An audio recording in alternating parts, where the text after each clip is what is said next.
Antioch TDOT reporting a crash blocking the left lane 24 eastbound at Hickory Hollow Parkway. Traffic every 10 minutes every morning on Super Talk 99.7 WTN.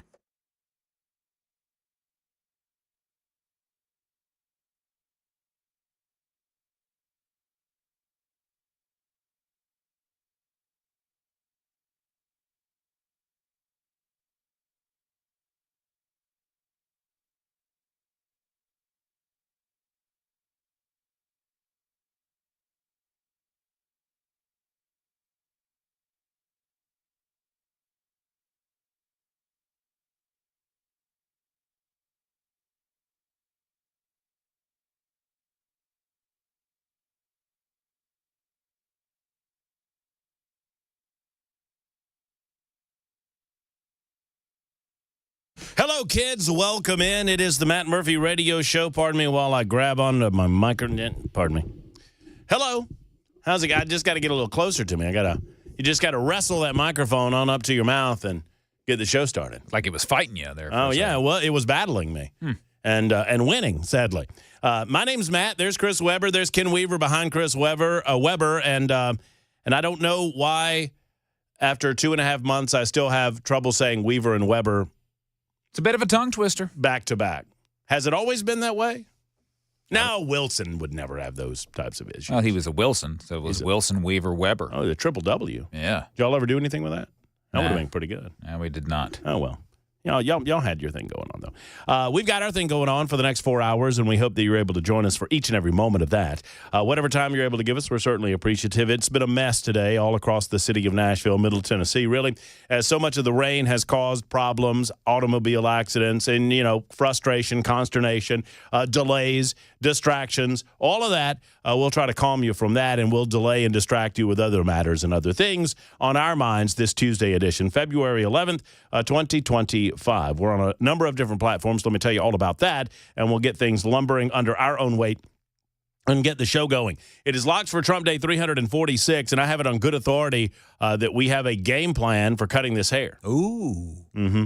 Mm-hmm. Care to share, or is it a secret? Well, it is. It's not finalized, and so I don't. All right. I don't know that I want to talk in too much detail. But here's what I will say: there is an event coming up. We try to have an event, 2 or 3 or 4 of them a year, and there's always an occasion. And this occasion would be Donald Trump's address to a joint session of Congress. Typically, on inauguration years, on off years, you would call this a State of the Union address, much like Governor Bill Lee had his State of the State address last night. Obviously, the President of the United States, per the Constitution, is required to annually address. He does not have to give a verbal speech. He could offer it in the form of a written address, which I believe presidents did way, way, way back in the day, Washington, Adams, Jefferson, etc. But nowadays, in modern times, these addresses are given formally before a joint session of Congress. And in inauguration years, they're typically called just that, a speech in front of a joint session of Congress, not a State of the Union. The idea being is if the guy just got here, how the hell does he know what the State of the Union is? Good point. Yeah. So it's a here's what I see coming up the next year. Here's my forecast for what I want to do for the United States of America, et cetera. That is happening on March 4th. And I think I can say with a 98% certainty that we will be out on March 4th doing the show out and about. You never get to go. Yeah. That's the way you like it. Yes, it is. Ken Weaver doesn't often get to go. Well, Hello, Mr. Weaver. What's going on, boys? What's happening, friend? Shaking it here, boss. Yep. Shaking it here, boss. Still raining? Still raining out there. Mm-hmm. Yeah. How about that 24? Were you in that? I was in it. Oh, my God. I was in it this morning. Couldn't see 100 feet in front of me. Oh, my goodness. Because of all the spray coming off them big trucks. Oh, yeah. That was everywhere. But 24 always, as always, gets the brunt of anything that happens on the rest of the highways and byways. 24 gets it like quadruple. Yeah. Add another 50% or something. Yeah. And it was my understanding that Mr. Hand, Chris Hand, took him just a mere 2 hours. Yeah. To get into work this morning. It didn't take me that long.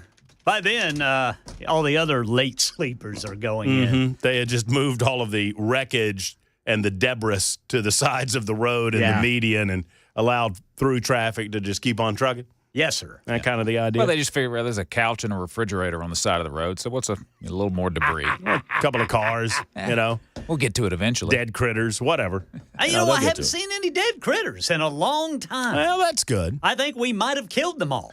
I was almost a dead critter because of a critter when I came in today. I'm going to tell you the story in just a second. Wow. But just to finish the thought, March 4th, you may not see Weaver, you may not see Weber, but you may see me. And can I say, I can't say where, but it is an area, it is a place convenient to all. It is around the Gaylord Opryland Hotel. Okay. That narrows it down. That narrows it down a little bit. And it is a big room. And what we want to do is get together, and you can watch me do this show from 3 to 6, and then Dan Mandis and Chris Hand and Chad Benson, as we like to do. We all get together, and we do a little round table, if you will, in advance of the presidential address at 8 o'clock that night. It is my understanding that preparations are being made for my hair to be cut live on stage that night. All right. I love it. They're going to use scissors or some clippers? I don't know. I told him just start cutting my hair when Trump started giving the speech and cut it till he's done. Well, dude, you may not have any ears. You better be prepared for a full I was body. getting ready to say, man, they're going to run out of hair. Tell the old barber, you need to slow it down, buddy boy. More talking, less snipping. Be like a newborn. Yeah, the Trump press conference will last about 2 hours. Oh, man, the dude can talk. Oh, but I love it. It's a nice respite from what we've dealt with over the last 4 years. So that's March 4th. Just maybe mark your calendars down to be with us in and around an area near the Gaylord Opryland Hotel and, the Grand Ole Opry House and all of those types of things. So very Details to excited about follow. it. Yeah, details will come. Yeah, very nice. Yeah, so y'all know the trash can that's right outside the door on the bottom floor as you you park on the other I park on this end. on the other side. Yeah. Weaver, you park on the what is that? Is that the hold on, I'll figure it out. Is that the west side? It's over there where the dogs Kind of, poop. yeah. That's the west side, right? Yeah, it's on the division side. Sure. On the dog pooping. Yeah, it's where everybody Dog pooping side. it's where everybody who lives in this big high-rise over here takes their animals Well, that's to do true. their business. You eyeball them, I eyeball them. I'll eyeball hell out of them. You gonna pick that up? Yeah, exactly right. What are you doing over there? You got something to pick that up? You just going to leave that You there, just gonna are leave you? that there? Because I tell you what, I'll come over there, take me a poop, and leave it there too. How about that? You like that?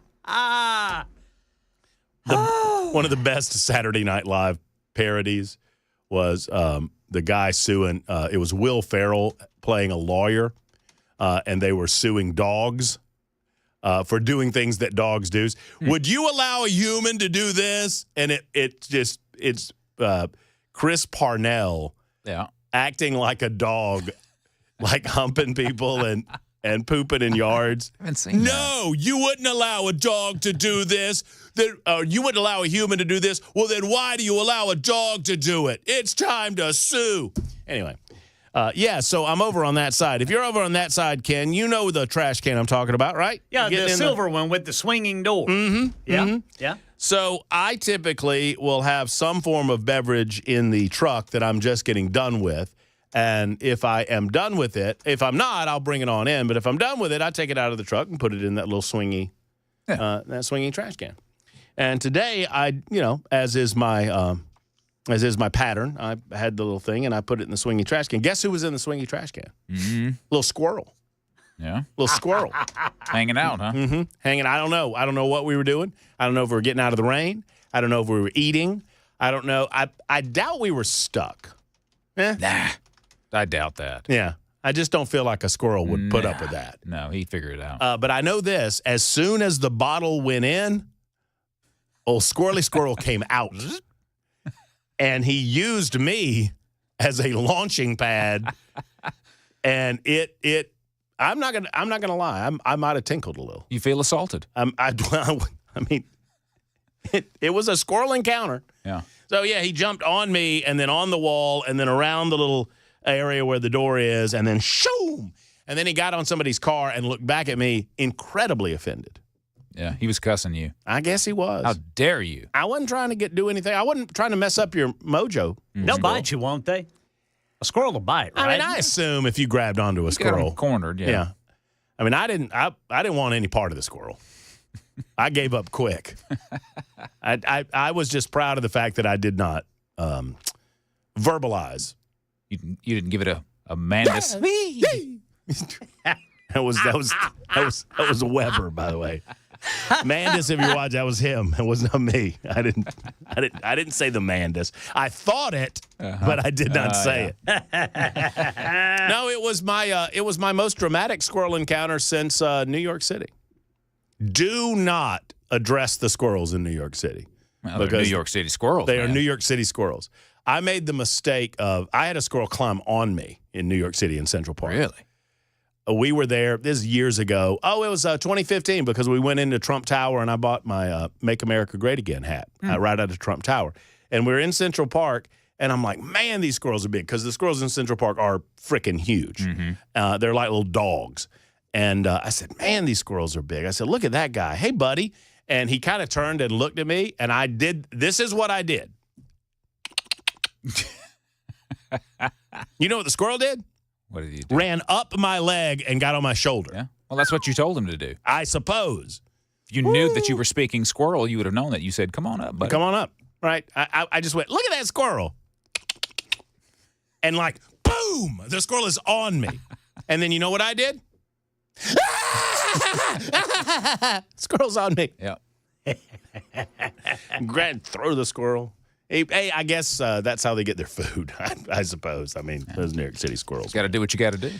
Speaking of critters, let's do this real quick, and then we'll get into the meat and potatoes of the show because there's a lot to get into. This first hour, we will talk Trump. Obviously, it feels like every day you just have to run down the incredible laundry list of accomplishments and things coming out of the White House, and we will do that coming up after the first break. In the second hour, we'll talk state politics with Speaker of the House Cameron Sexton.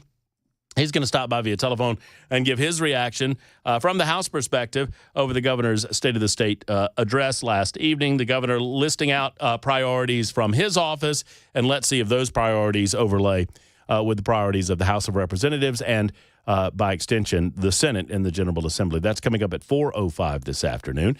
At 5:05, we're going to veer our attention away from the world of politics. He is one of my great friends that I have had an opportunity to meet in Nashville, Tennessee. I am a big fan of his, and we've had him on the show on a couple of occasions. This is our first opportunity to have him on in afternoon drive time. His name is Dusty Slay. He is a comedian based right here in Nashville. He is making national and international. I mean, he's popping nationally. He's popping internationally. He was on The Tonight Show just a few weeks ago, Tonight Show with Jimmy Fallon. He's got an incredible special on Netflix that just blew the joint up this last spring, and he's got another one that's coming out in the next several months, and he's going to be at Zany's tonight, and I think that show's sold out, but we'll find out with Dusty coming up at 5:05 this afternoon. And also, I will remind you, if you have any questions for Dusty Slate, Dusty also, he hosts a podcast. He is a part of the Nate Bargatze podcast, Nate Land. He's just doing 1,000 different things. And he's one of our own right here in Middle Tennessee. So we'll talk to him at 5:05. If you have any questions that you've ever wanted to ask Dusty Slay, you get those in on the super text line at 615-737-9986. And I'm going to talk to him about this. I think he's cracked at least the top 5, if not the top 3 most famous Dustys. You think so? Let's see. Dusty Rhodes is number 1. It's number 1, right? Mm-hmm. I'm trying. Dusty Springfield. Dusty Springfield, sure. A British singer, son of a preacher man. Yeah. Dusty Baker. Oh, yeah. How could I forget Dusty Baker? American baseball player. Cubs manager. And then after that, you're off a cliff on the Dustys. Yeah, I think you may be right. So I think he's in the top 5 Dustys of all Pretty time. high honor, yeah. That's a pretty big deal. So we'll discuss that with Dusty Slay at 5:05 this afternoon. Real quick, just because many of you have been asking, and I have good reports, we took the young Lawrence Munson to our vet, to our follow-up 2-week follow-up appointment this morning. And we just needed to figure out if everything was A-OK. And we found out that everything is A-OK. Yeah. He has been cleared. Very nice. Big news. He has all activities are on the table. And thank goodness that the family listened to me and not Erica as to how to handle all of this. Because, I mean, I was like, we've got to be careful here. We got to wear the cone. We got to keep him on the leash. I was Mr. Cautious. Yeah. She was throw caution to the wind. Let's let him do whatever he wants to do. Get back up on the sofa. And I don't know what would have happened if we'd have followed her instructions. I might have that backwards, but I don't think so.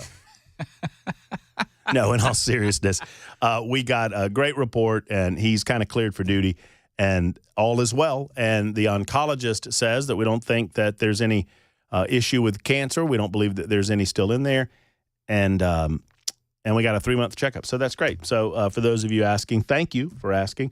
We don't have any kids, so he's kind of our little guy, and he's doing A-OK. So Munson looks to be right as rain, and he is very, very excited not to have to wear that stupid donut anymore. Oh, I'm sure. Does not care for the donut. And he was cleared. I specifically asked. I was like, so barking's okay? Because one of his favorite activities in life is to just sit in the front window and wait for someone to have the audacity to walk or drive by. Yeah. And he just, bark, bark.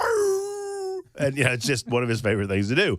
Well, we were specifically told after the surgery not to allow him to bark because barking puts a strain on the old the rear main seal, rectal region back there, and I like your description better. The rear main seal. Don't want to blow that seal out. No.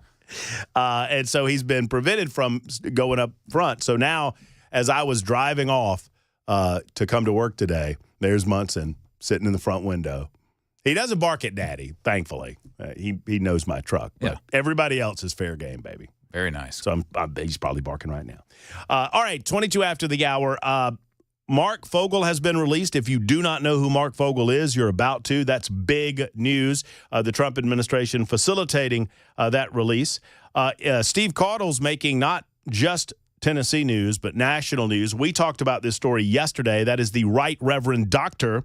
Steve Caudle out of Chattanooga, Tennessee. We'll tell you that story. And there's another incredible story, local story, out of Metro Nashville involving a firefighter, a lawsuit, and a Metro Nashville City Council that couldn't find their butts with a compass and a compass and a pickaxe that got their butts handed to them in terms of a lawsuit, civil suit. We'll tell you all about it in just a moment. It's 22 after the hour on Super Talk.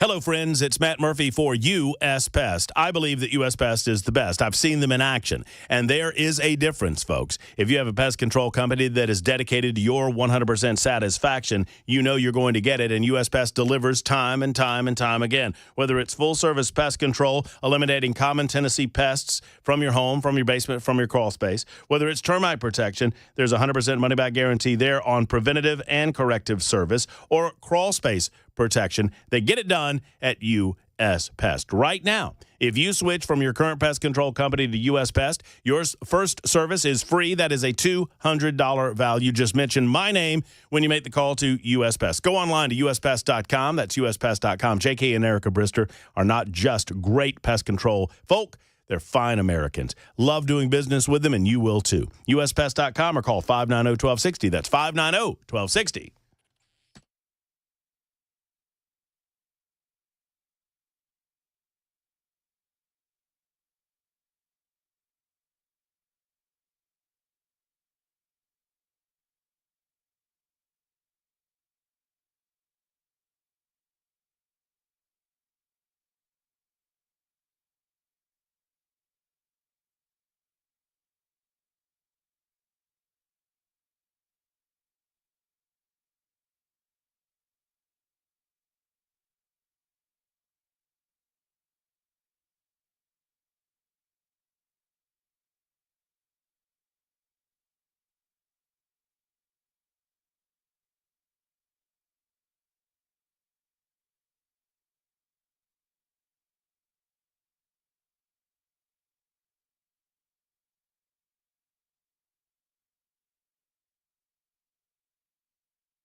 The guaranteed offer is the easiest way to sell your home.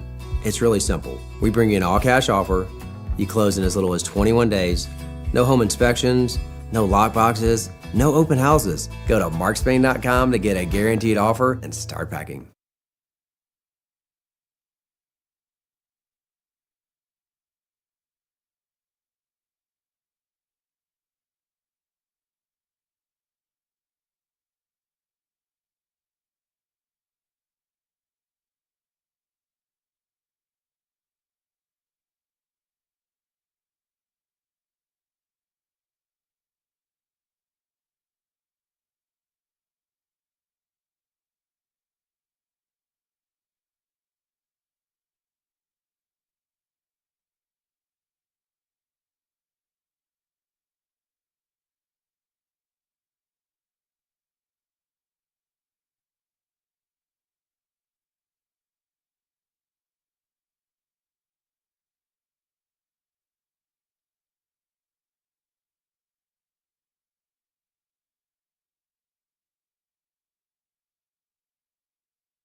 Sex trafficking linked to Trinidad in Middle Tennessee. And President Trump seems to be making progress in his effort to relocate Palestinians and rebuild Gaza.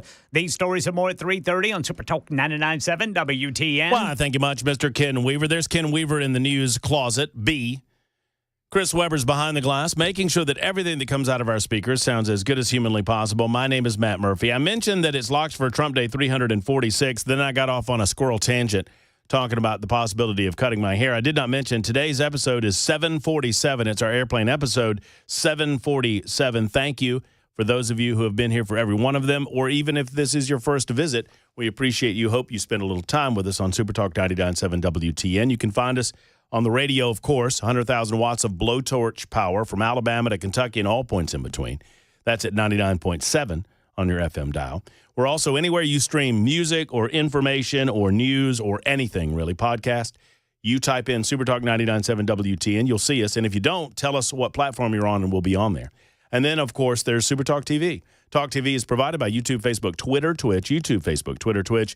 We beg of you to like and subscribe if you are making yourself available with Talk TV. And Ken Weaver, how much does it cost? How much does it cost to Talk TV, on Talk TV? To like and Absolutely nothing. That's right, absolutely nothing. That's right. Sometimes I catch Ken real close to the news, and he's busy doing other things. But it still costs you nothing. And you know what? You know what else costs you nothing?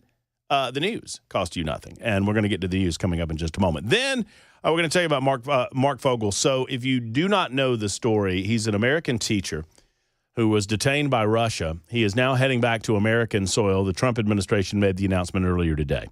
President Donald Trump and his special envoy, Steve Witkoff, were able to announce that Mr. Witkoff is leaving Russian airspace with Mark Fogel, an American who was detained by Russia. That, according to National Security Advisor Mike Waltz. President Trump, Steve Witkoff, and the president's advisors negotiated an exchange that serves as a show of good faith from the Russians and a sign we're moving in the right direction to end the brutal and terrible war in Ukraine. Mark Fogel was a history teacher from Pennsylvania. He was sentenced to 14 years in prison after his arrest in August of 2021 at a Russian airport for being in possession of drugs, specifically marijuana, more specifically, medically prescribed marijuana. He was prescribed marijuana for debilitating pain. Fogel was designated as wrongfully detained by the United States government in the 9 years leading up to his arrest, he was teaching at the Anglo-American school in Moscow. Fogel's relatives told the Associated Press they're beyond grateful, relieved, and overwhelmed. I saw an interview with his mother today on Fox News, and it was quite something. They asked if she wanted to give anybody thanks for facilitating the release, and she said some just incredible things about President Donald Trump. She said, President Donald Trump told me months ago, he had a telephone conversation with me, and he promised me, he said, I promise you, if I become president of the United States, I will get your son released. And he made good on his promise. And I don't know how you can be critical of that, even if you're the biggest Trump hater in the world. 30 after the hour on Super Talk 99.7 WTN.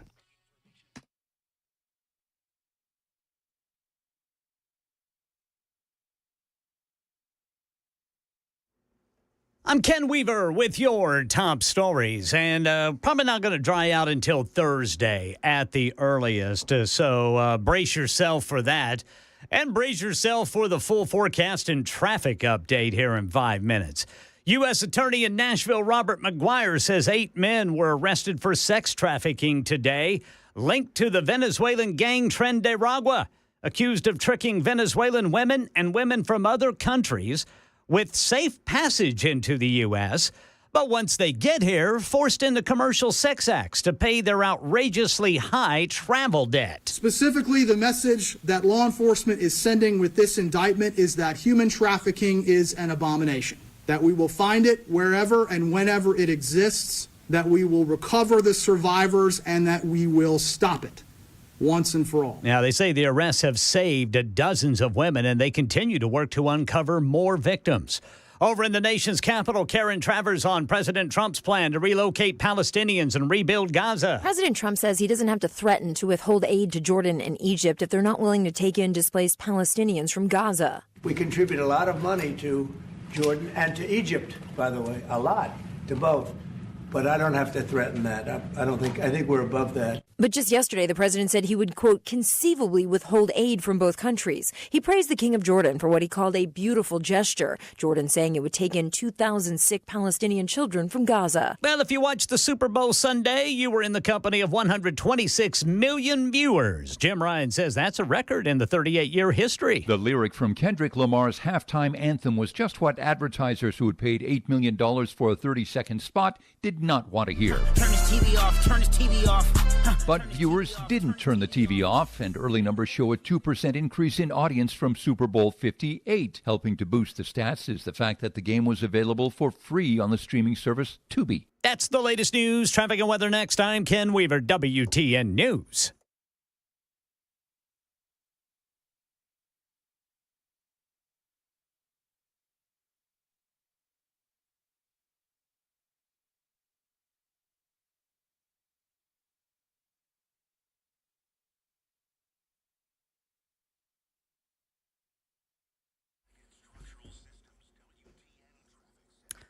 Okay, Glencliff got a stalled vehicle blocking the left shoulder 24 eastbound after Briley Parkway. Then in Antioch, TDOT reporting a crash blocking the left lane 24 eastbound at Hickory Hollow Parkway. In Madison, got a crash reported 65 northbound there at Briley Parkway. Traffic every 10 minutes every morning on Super Talk 99.7 WTN.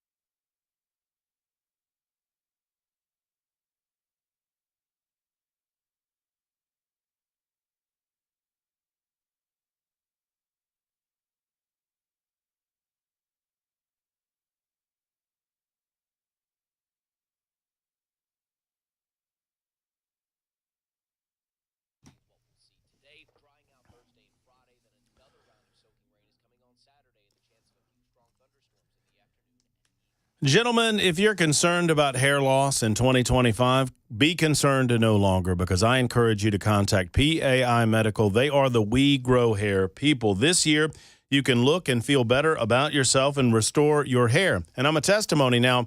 To look at me on Talk TV, you would think, well, Murphy, you've got a big old full head of hair. What are you talking about? Well, I went and visited with the We Grow Hair folks over at PAI Medical in Brentwood.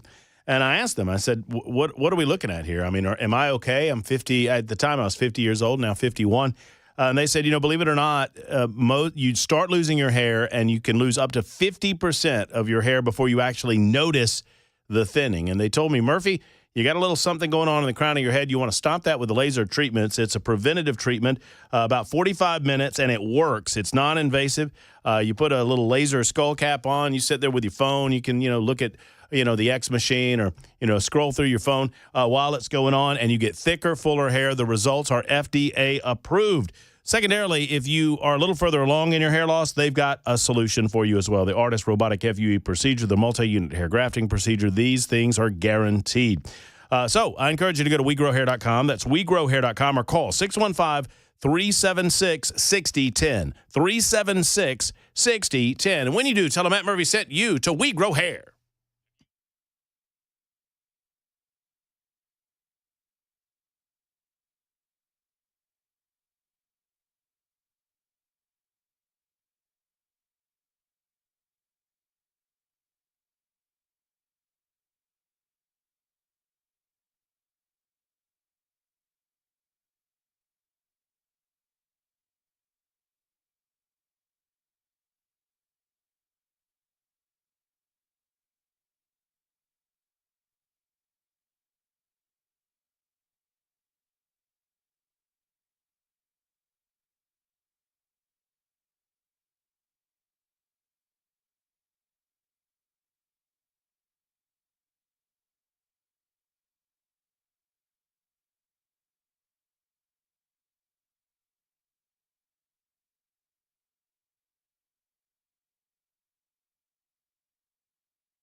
We were talking Tennessee weather with Chad Benson a few minutes ago, and it is true, man. I mean, one day it's 30 degrees, the next day it's 70 degrees, it's raining, it's hot outside, and with that, a lot of things happen beneath the surface of the soil, right? There's a lot of cracking, and that can impact your foundation of your home. It's one of the reasons that we've seen so many foundation issues over the years in the state of Tennessee. It's why USS is there. USS stands for United Structural Systems. They do foundation repair, waterproofing, and concrete leveling, and they are the best at what they do. Began the company in 1994, and since then, almost 30,000 customers have been completely satisfied with what they are able to accomplish with your home. They never try to upsell you on anything. Obviously, it's not in their modus operandi. What they do is diagnose the issues in your home. Sometimes it's an easy fix. Sometimes it's a little bit tougher. One way or the other, they're going to give you peace of mind as they begin to repair the foundation of your home, whether through waterproofing issues or through foundation repair issues. If you've got something going on, you need to handle this through USS. USSTN.com. That's USSTN.com, or call 615-488-7855. 488-7855 for USS.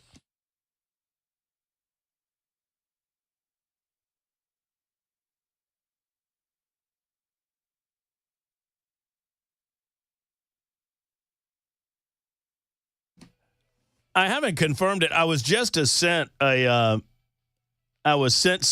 communication that the Democrats are thinking about attempting to impeach Elon Musk as the head of Doge. Good luck with that. I mean,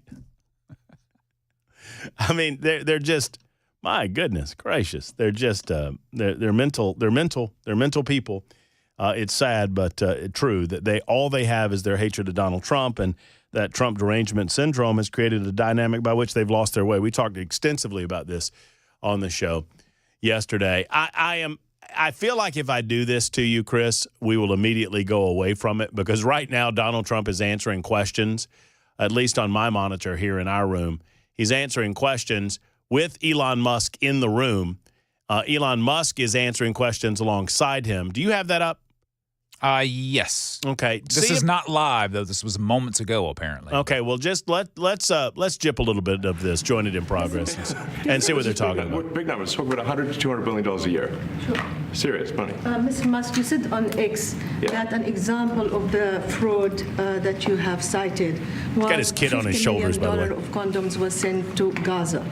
But after fact-check this, it apparently Gaza in Mozambique, and the program was to protect them against HIV. So can you correct the statements? It wasn't sent to Hamas, actually.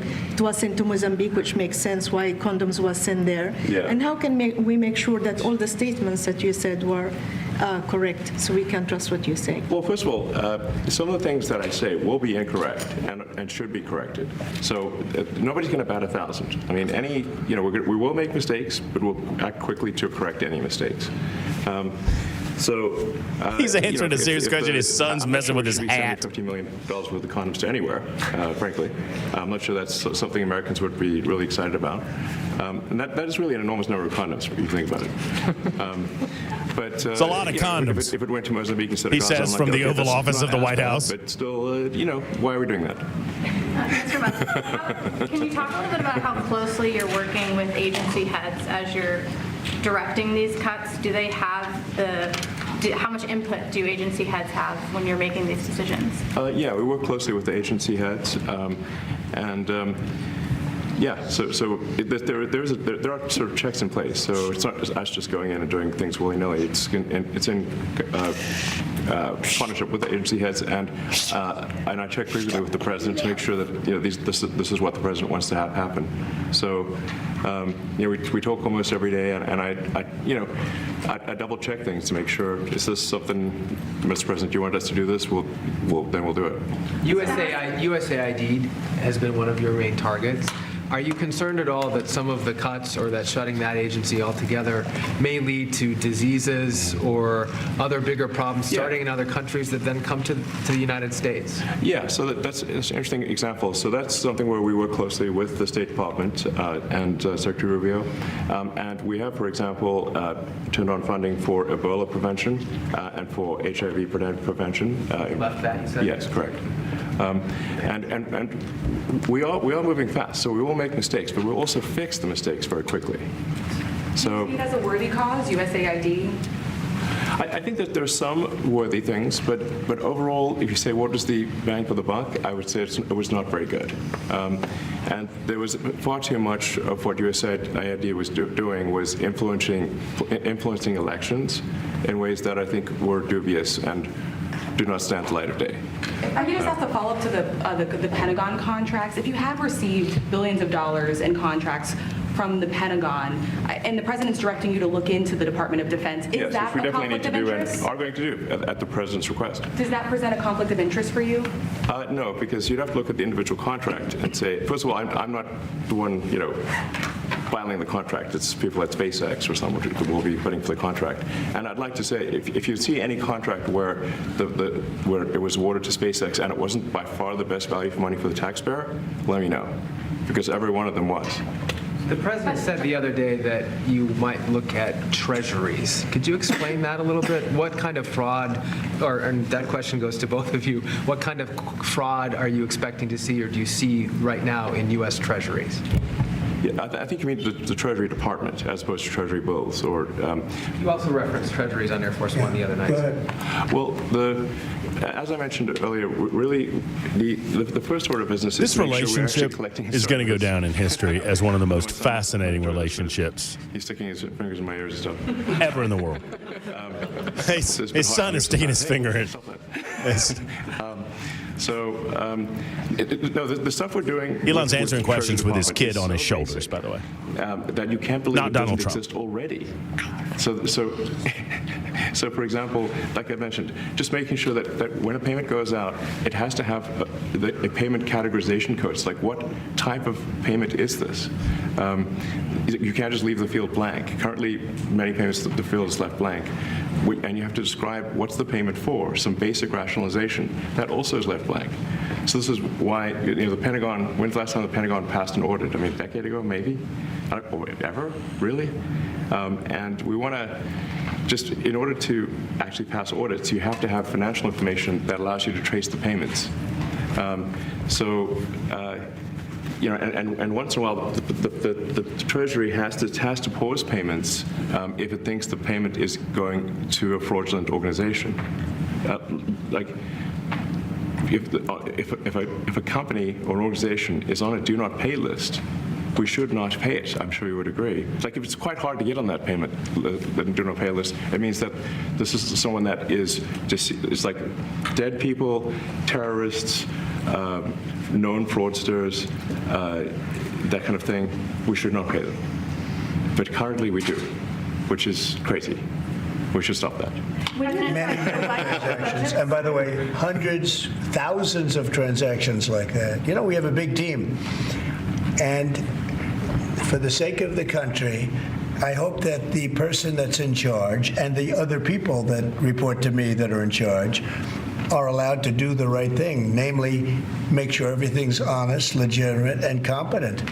But we're looking at just, when you look at USAID, that's one. We're going to look at the military. We're going to look at education.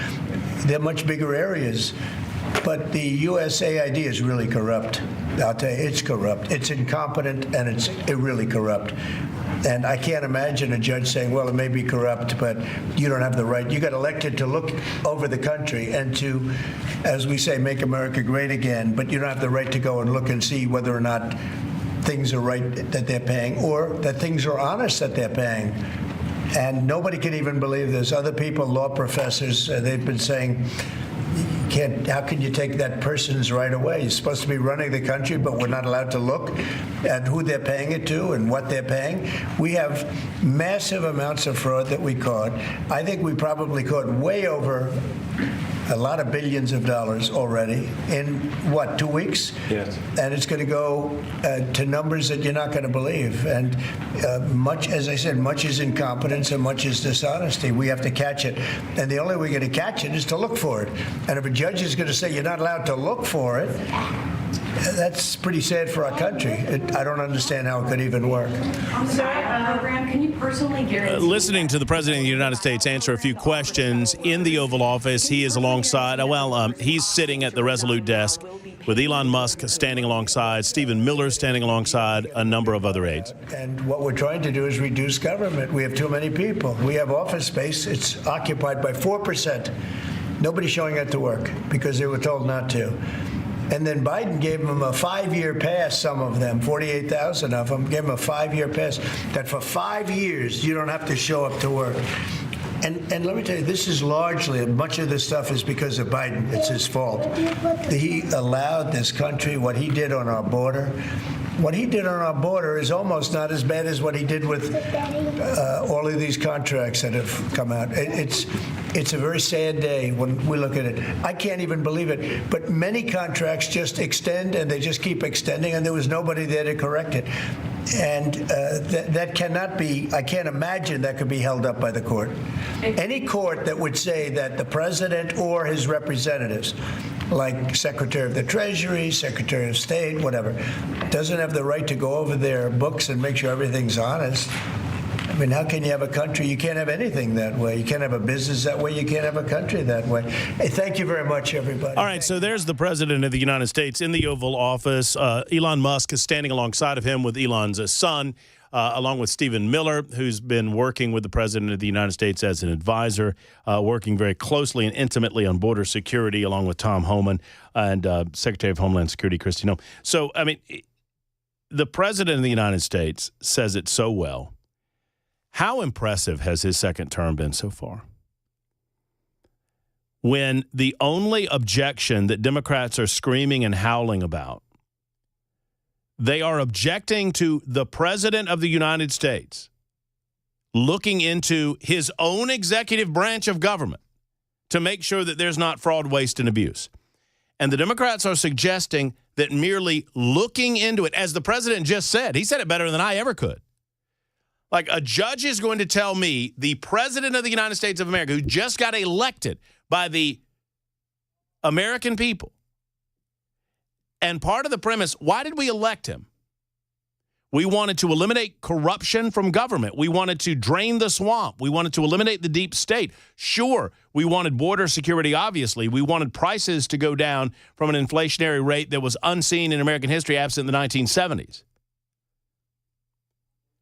All of these were factors as to why many Democrats went to the polls and voted for Donald Trump. Yet the Democrats are now suggesting in Washington, D.C., that one judge has the ability to determine that the President of the United States of America can't look into these agencies and decide that there's waste, fraud, corruption, and abuse. It's absurd. Does it make any common sense? I mean, just use the brain that God gave you. My grandpa used to say they ought to call common sense uncommon sense because I don't see a lot of it walking around anymore. Obviously, the president has this ability. And I believe the courts will determine that that is so.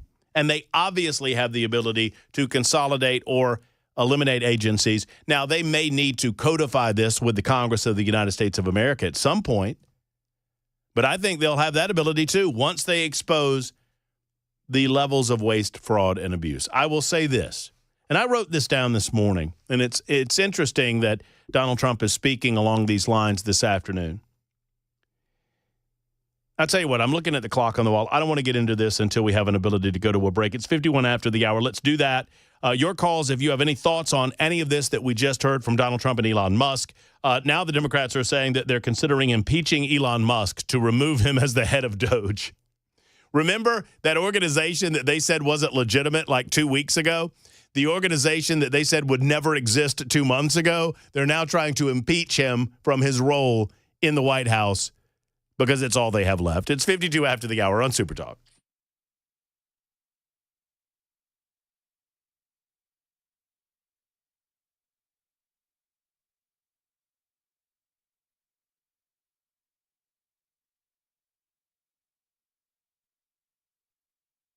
Hey, friends, it's Matt Murphy for the Glock Store, and for the entire month of February, you don't have to get this in by Valentine's Day, although I would encourage you to do it because it would be a kind of a home run gift if you did. But the entire month of February, if you contact the Glock Store, either via the interwebs, as I call it, at shoot270.com, or stop by their incredible location on Airlane Drive, that's just off of Elm Hill Pike, and Elm Hill Pike just off of Briley Parkway. It's very convenient from the airport or really anywhere. But when you mention my name, Matt Murphy, they will give you a shooting session 2 for the price of 1. That's pretty cool, right? So you can take your loved one, your significant other, with you, and you guys can shoot together in a private room with a private instructor. You don't have to worry about lanes at the Glock Store because they never have them. They have private rooms. It's just a superior way to shoot. You learn better.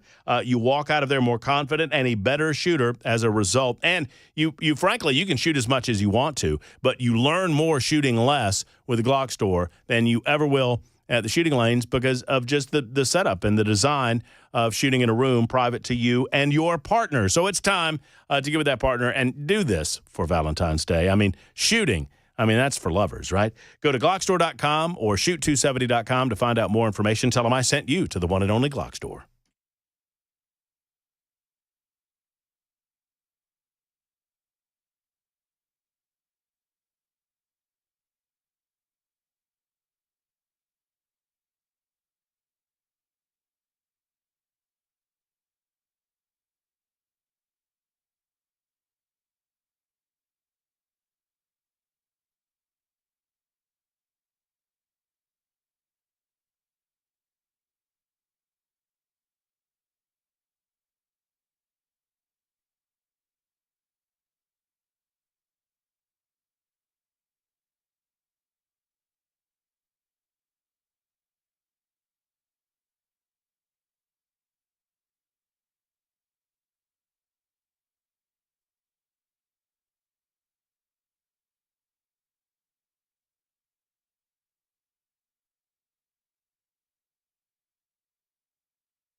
The guaranteed offer is the easiest way to sell your home.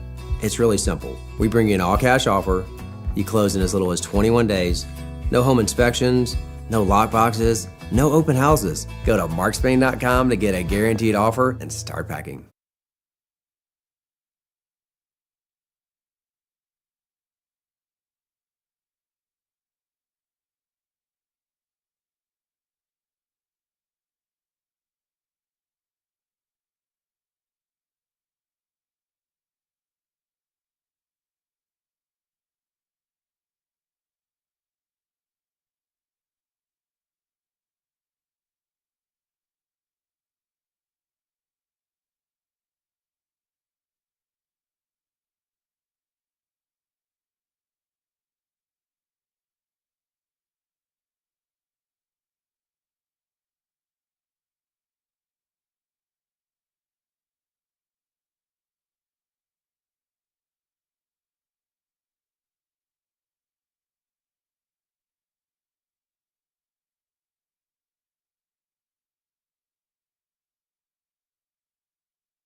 Sex trafficking arrests in Nashville with ties to Venezuelan gang Tren de Aragua.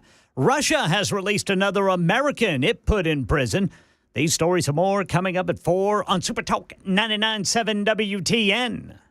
So we mentioned the illegal alien presence in the United States of America, and that's being rooted out by Tom Homan, the border czar, along with Homeland Security Secretary Kristi Noem. Great job by both of those individuals in the first few weeks of their tenure. Really, not even 3 weeks. I mean, Tom Homan got the ball rolling as soon as Donald Trump was sworn into office. Kristi Noem had to wait until she was officially voted in as Secretary of Homeland Security. It's been an incredible 3 weeks. And I mean, it's less than a month, folks. Less than a month. And every day, I mean, and not just the big stuff. We're not just talking about border security. Did you know that Tom Homan announced the other day, and the mainstream media will not highlight any of these things. They are intentionally spiking valuable information so that the American people do not understand what a good job Donald Trump's doing. When Joe Biden left office in a month before he left office, border crossings were spiking at 11,000 a day, right? 3 days ago, it was 300. 300. Tom Homan said, in my 31 years of doing this job, I've never seen it so low. 300. Not 3,000, 300. That's what sending a message will do to those that want to enter illegally. Don't come here because the door is closed. More on this coming up. We'll also talk with Cameron Sexton, who is the Speaker of the House of Representatives in the General Assembly. That's all on the way. Plus your telephone calls. It is 4 o'clock on Super Talk 99.7 WTN. Good afternoon.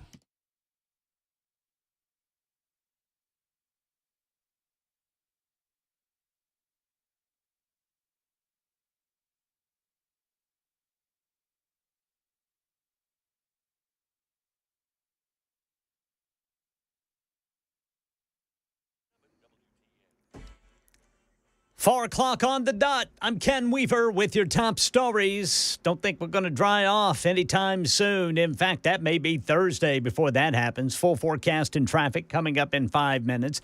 Well, the U.S. attorney in Nashville says 8 men were arrested today with ties to the Venezuelan gang Tren de Aragua FBI agent in charge Joe Carrico telling a news conference Metro Police and TBI uncovered a sex trafficking operation. An executive order was issued on January 20th, which designated Tren de Agua, cartels, and others as foreign terrorist organizations.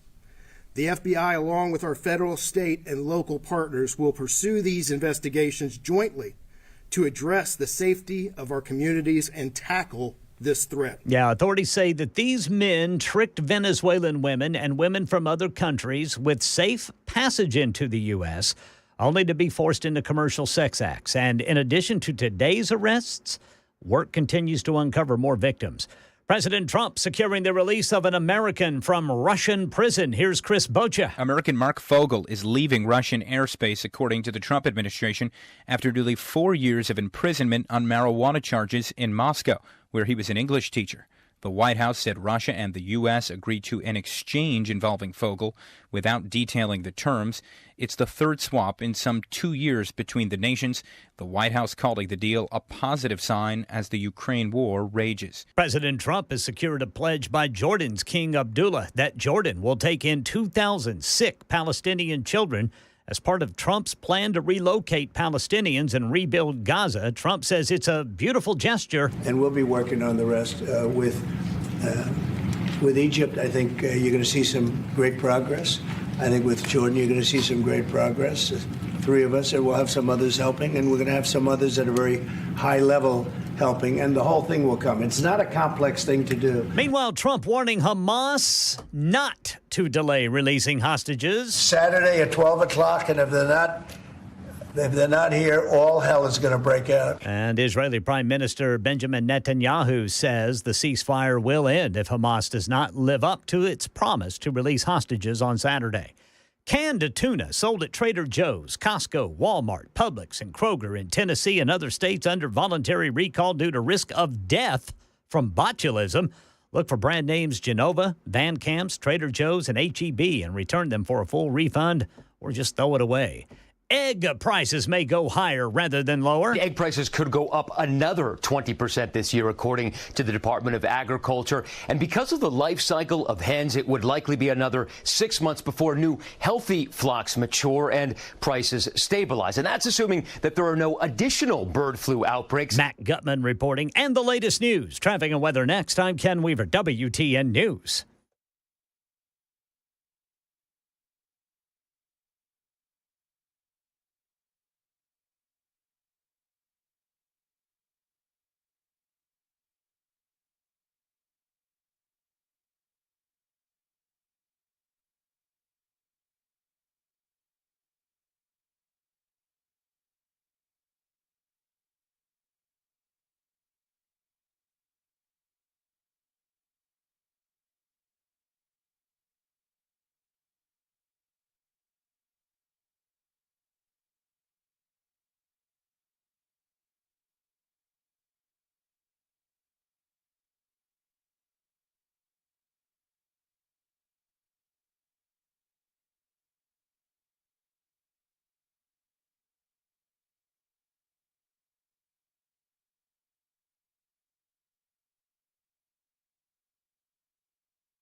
Glencliff got a crash with the right shoulder block 24 eastbound after Briley Parkway. Capitol View, a crash. The on-ramp partially blocked. Police there on the scene. 40 eastbound on-ramp from Church Street. And then in Madison, police reporting a crash 65 northbound at exit 90AB. Traffic every 10 minutes every morning on Super Talk 99.7 WTN.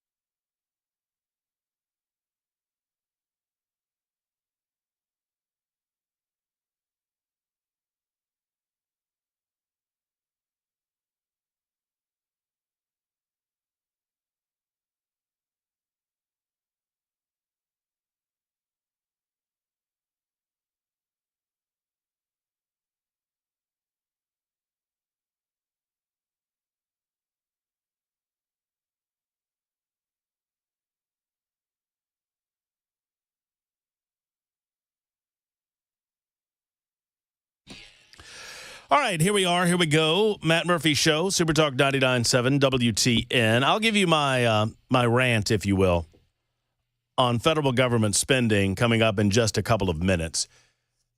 Donald Trump, along with Elon Musk, in the White House Oval Office moments ago. We played some of that for you on Super Talk 99.7 WTN, discussing their effort to right-size government, their effort to cut out waste, fraud, and abuse. It's amazing. I mean, I'm not pulling the quarter century card, but I'm just telling you, since 2000, I started, we missed my anniversary, by the way, Weber. Oh, that's a shame. My anniversary was end of January of 2000. I started doing talk radio in Montgomery, Alabama at WACV, the home of Dauntless Don Markwell. And it was my quarter century anniversary. Wow. Flies by. Yes, it does. Just like that. So over 25 years of doing this, it was universally agreed upon that we need to cut waste, fraud, and abuse. Everyone talked about it. Everyone talked about it. Nobody did anything. It was like the weather. Everybody talked about it. Nobody did anything about it. But if you wanted to come together with, Democrats and Republicans and Libertarians, whomever you were, if you're in a room with people talking about politics, someone says, well, we need to cut that waste, fraud. Oh, yeah, well, we can agree on that. Waste, fraud, and abuse. We need to cut that. Oh, yeah, well, there's a lot of waste. Oh, there's some fraud, too. Oh, yeah, abuse. Oh, yeah, we need to cut all that. And now that we're finding it, Democrats suddenly don't want to do it anymore. It's amazing to me. Amazing. We'll get into the rant coming up in just a moment. Right now, here's a guy that concerns himself with waste, fraud, and abuse, but I don't think there's a lot of that going on in the state of Tennessee. He is the Speaker of the House of the General Assembly of the state of Tennessee, and he's here on the Murphy Show hotline to talk to us about the State of the State address delivered last night by Governor Bill Lee. Cameron Sexton joins us on the program. Cameron, good to talk with you. I hope you're well. Hey. Thank you, Matt. I am. I'm doing well. How are you? I'm great. We joined in progress. We call that jipping. We jipped a little bit of the governor's remarks from last evening. Obviously, was it just me? And I'm not taking anything away from the remarks. A lot of important stuff, and I'm not trying to diminish any of the things that were talked about in last night's State of the State. But it feels like such a big thing was accomplished even before the State of the State. That big Education Freedom Act lift that was obviously a signature move by the General Assembly accomplished in the special session. You know what I mean? Yeah, I agree. I mean, look, I think it's going to have a different look this session with that off the plate and moving forward. And look, today I had parents up here talking to me about education from all over the state, and they agree with choice. And I think people want the opportunity, so I'm glad that we've got that past us and we're able to move on and do other things and not just focus on one issue. Well, what were your without leading you in any direction? I've got a number of issues I want to talk to you about, but let me ask you this, Mr. Speaker. What was your big takeaway from the speech? What is the one or two or three things that you would point to say, hey, these are things that I think I like. Not only do I like, but I think the House is going to appreciate quite much. What are the items? Well, look, I mean, I think one of them, I don't think it gets talked about enough, is about child care accessibility and affordability. So I think the governor addressing with the Boys and Girls Club, Also with the benefits cliff, that's definitely an issue for someone who is looking to take a pay raise or a different job that pays more, the limiting aspect of that. So solving that issue, I think, is very important. The workforce development and what he's wanting to do there, which I think will set our state on a higher note.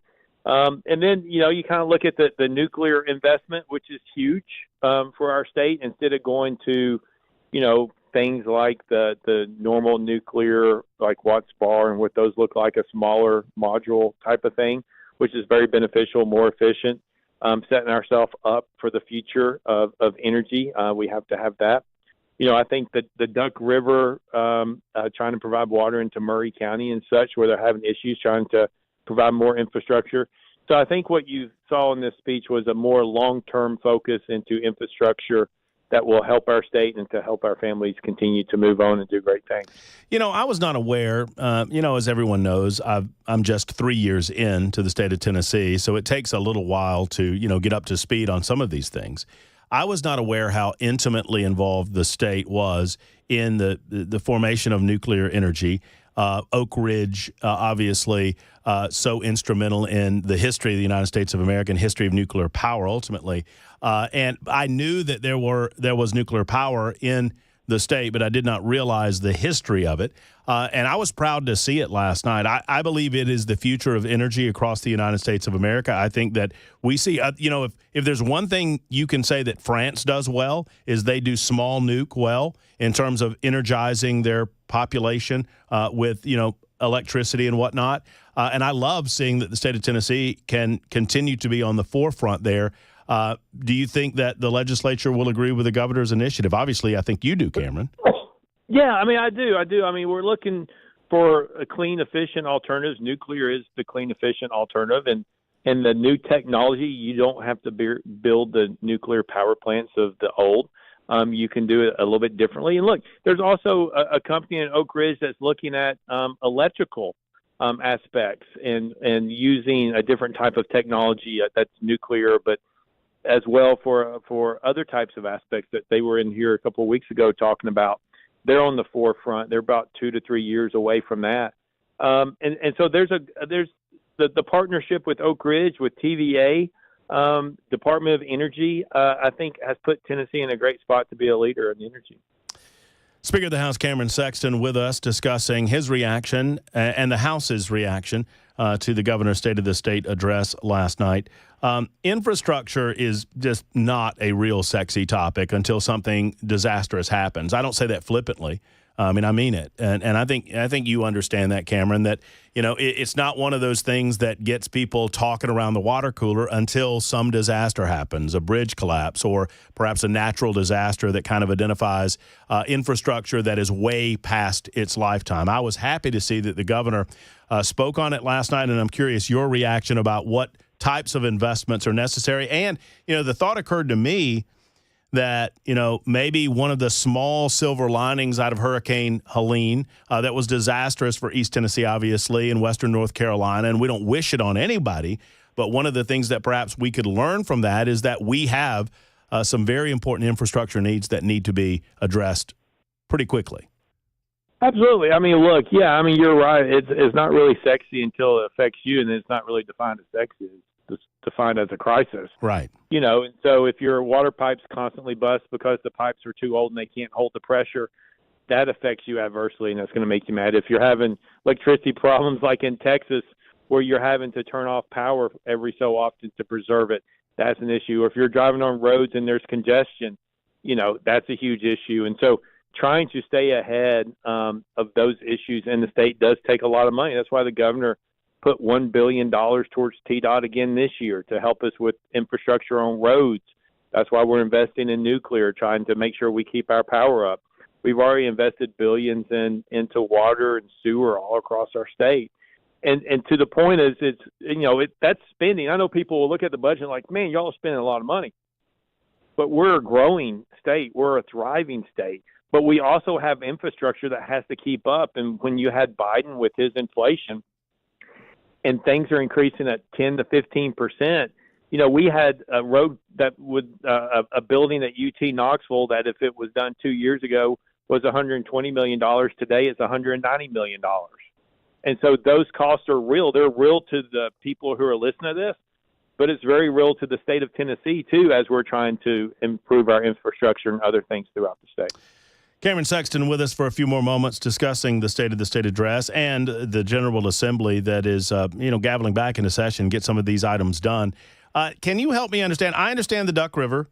I understand that it's a vital source of water for many residents in Middle Tennessee, and obviously it is an incredible resource for the state beyond just water capacity. But $126 million sounds like a lot of money. Help me understand this.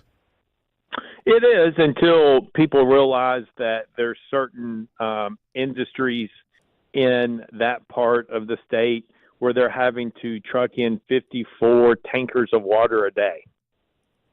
So imagine what that cost is every single day, right? And so we have to do a better job of protecting our water sources and providing that. And Duck River is one of them, and it's going to cost a lot of money. But the long-term benefit is great. And I don't think we want to be dependent on having to truck in water from somewhere else to that tune on a daily basis.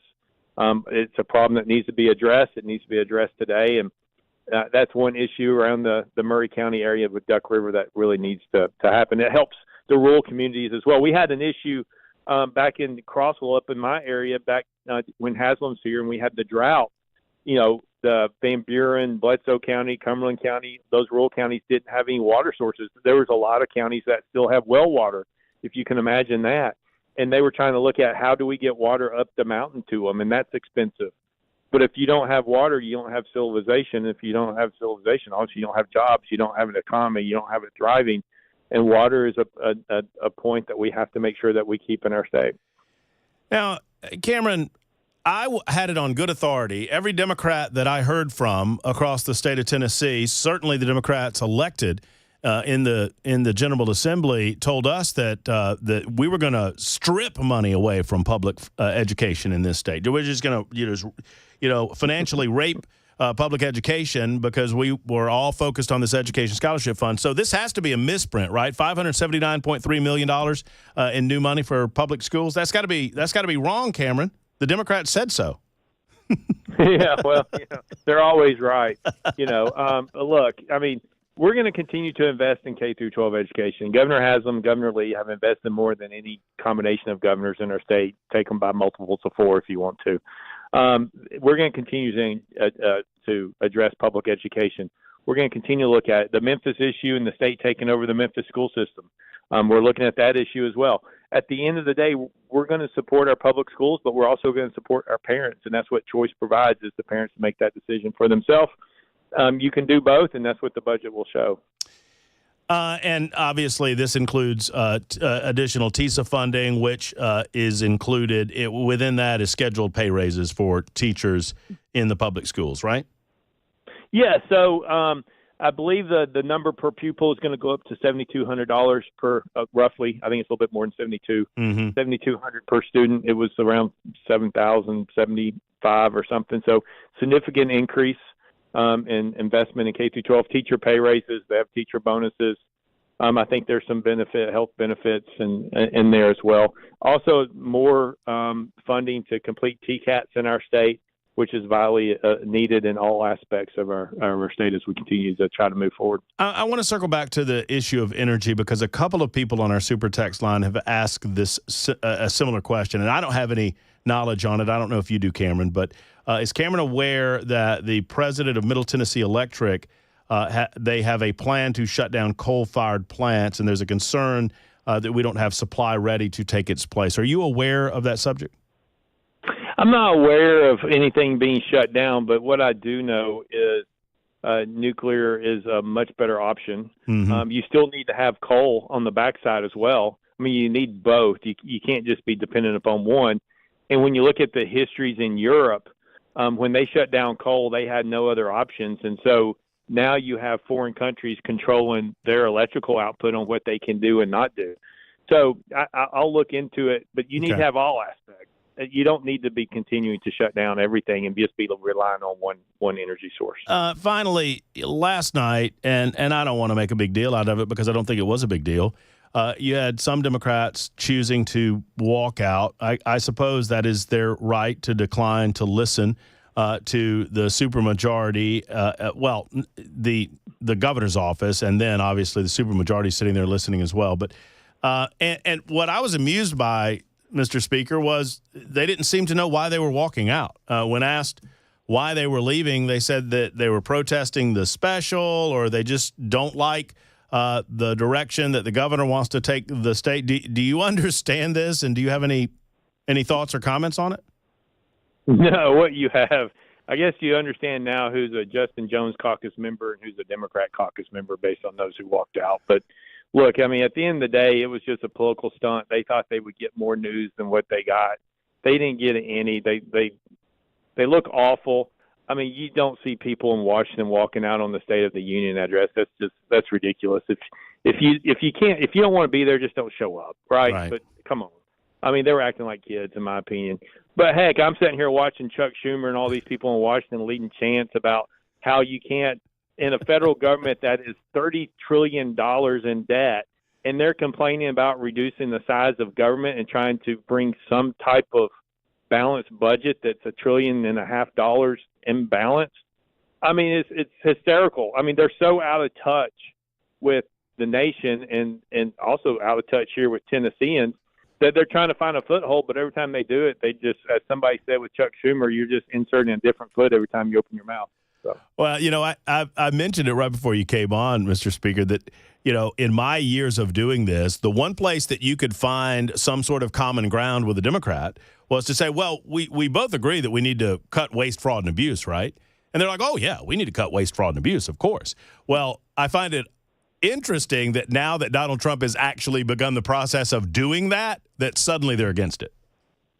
Well, they were never for it in the first place. Right. I mean, look, you can sit here and they can say they were or not, but the Democrat platform is nothing about limited government. It's nothing about less spending. It's not about fiscal responsibility. That is not what they're about. The Washington have shown it. You've seen it with the Tennessee Democrats. They complain all the time when we cut taxes. And they won't vote for our budgets, which is fine. We don't need their votes, and it just shows that they're being indifferent to the taxpayers of Tennessee.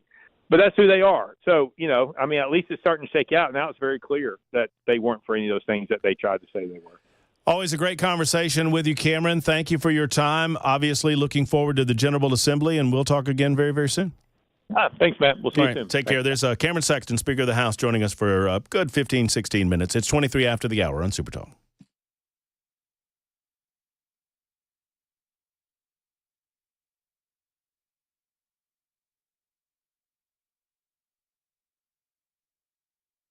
Hello, friends. Matt Murphy for Grace Point Healthcare. If you're looking for affordable, convenient, and comprehensive medicine, I'm talking about a primary care physician.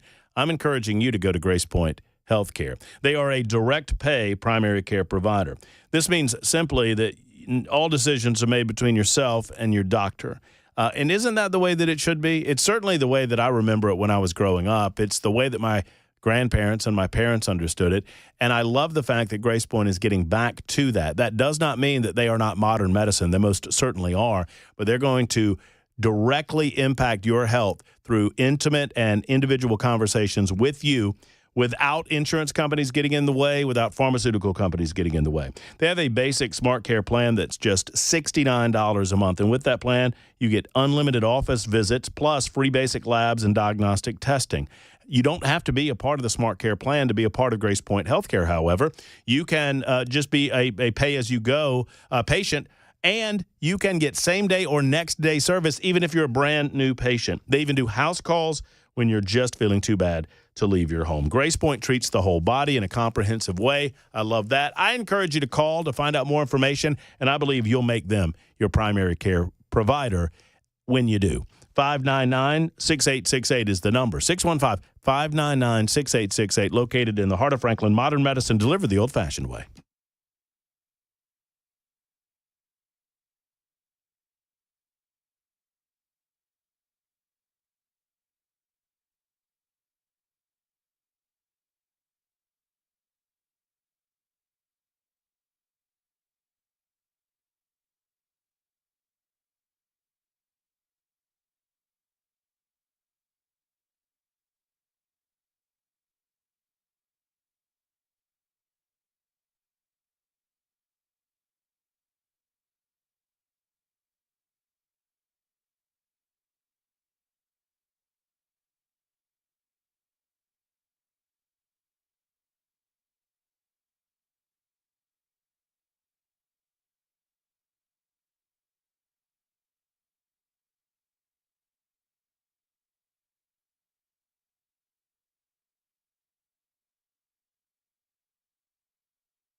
Explosion and fire and people being rushed to the hospital at a busy airport in America just moments ago. We'll tell you about it at 4:30 in Super Talk 99.7 WTN. Holy moly. We'll find out together about all of that. Ken Weaver has the details coming up in just a couple of minutes. Matt Murphy and you. It's the Matt Murphy Show, Super Talk 99.7 WTN. Thanks again to Speaker of the House Cameron Sexton spending a few moments with us. I mean, I still say $126 million is a lot of money on the Duck River, but I don't know exactly what's going on there. We'll find out together. Speaking of a lot of money being spent, I'm excited about something coming to town, and I'm wondering if Ken Weaver and Chris Webber will commit today at 4:29 now Central Time on this afternoon, February 11th, 2025, to go with me. No, you're already. Why are you already shaking your head? I don't know. Whatever it is. Now you said commit and nope. Yeah, commit. That's a nasty word. Yes, it is. All right. One word. Pop stroke. No. Oh, a little miniature golf thing. Oh, this is the Tiger Woods thing. The Tiger Woods thing. Huh? I need to know more about it first. I was more about it. It's putt-putt. Yeah, I don't like putt-putt. What do you mean you don't like putt-putt? It's stupid. Okay. Are you going to putt-putt sober? There's a good point. So they serve alcohol? Is that what you're saying? What I'm saying is they better. I mean, otherwise I'm decommitting. All right. I was the committer, and I will be the decommittee. Here's my issue with it, though. Uh-oh. I mean, it sounds very exciting. Pop stroke, co-owned by golfing legend Tiger Woods, a new type of, putt-putt or mini golf experience. I think putt-putt is trademarked, so you're not supposed to say that. But, and, it's a more modern way to do it with, amenities and food and all of that. And I'm all in, and I can give you all of the details. And then it says, and you wonder, this is coming to Nashville? Yes, it's coming to Nashville. Oh, when's it going to be here? It's going to be here soon. Where's it going? Somewhere in Nashville. Antioch. Oh, yeah, I'm out. You see why I was trying to get the commitment? They gonna put it over there. Is it going to be over there by Tanger? Yeah. It is? It is. There's not enough people already piling into that area. I mean, I guess I can appreciate that we're trying to turn that area around. Yeah. Need to try harder. I mean, I don't know what to say about it. All I'm telling you is that the people that need to know this. Mm-hmm. I love Tiger Woods. I love golf. I love putt-putt. I love mini golf. I love Top Golf. I love everything about it. And I'm loving reading this story. And then I got to Antioch, and I went. Can you do it again for me, Weber? I went. Oh no. I do not want to get shot. And I mean, and if that's just perception, it's reality. All I can tell you. 31 after the hour. Here's the reality. It's time for news on Super Talk.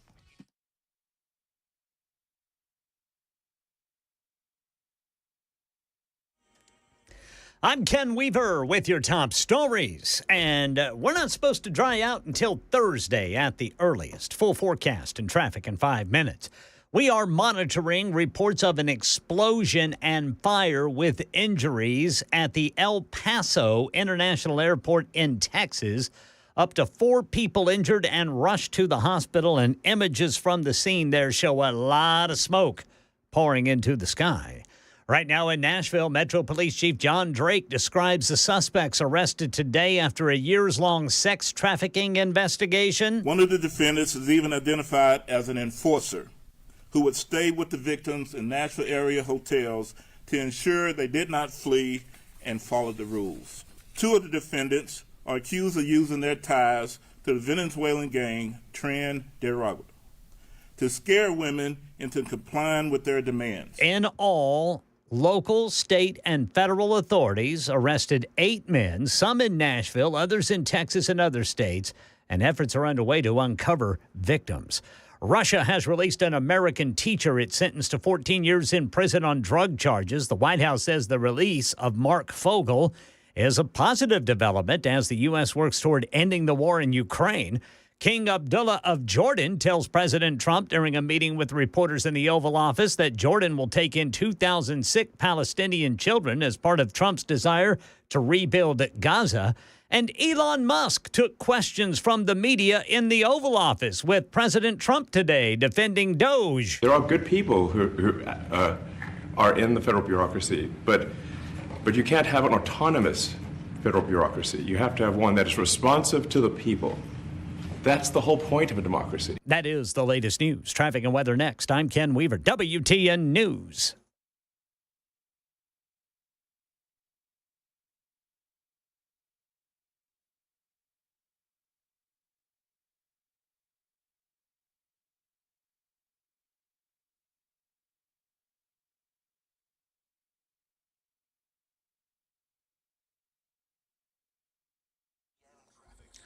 All right, Antioch got a crash, and the left two lanes of 24 eastbound are blocked there at Harding Place. Capitol View, a crash.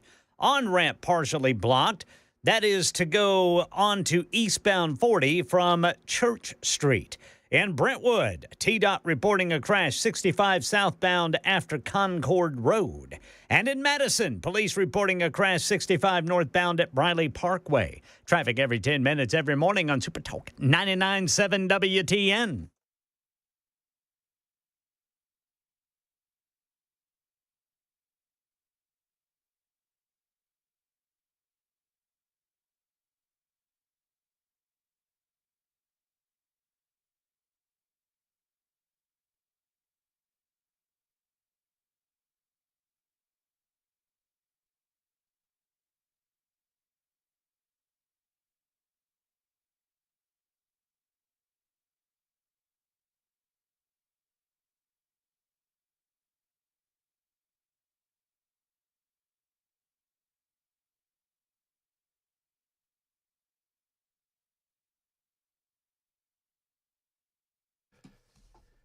Men of Valor, what a wonderful organization, what a wonderful group of people, and what a wonderful effort they are making in the state of Tennessee to help better this state in so many different ways. Bottom line is this, fewer people in prison benefits the state because it costs us less money. Do you want to do that? What about turning lives to God and discipling men who are lost in the wilderness, lost in the shadows, and getting those men to a better life, becoming more productive members of society, and truly saving souls? It's what Men of Valor does on a daily basis. But they need you to assist them in that endeavor. Through donations and volunteerism, they can continue their effort to get men to the Bible, to get men to a life of to benefit the community as opposed to being a drain within the community. Will you join us in helping set those captives free? The way to start is going to movministry.com. That's movministry.com to find out how you can help Men of Valor as a job partner, a Bible study teacher, and so much more. Go to movministry.com. Let them know that I sent you to Men of Valor.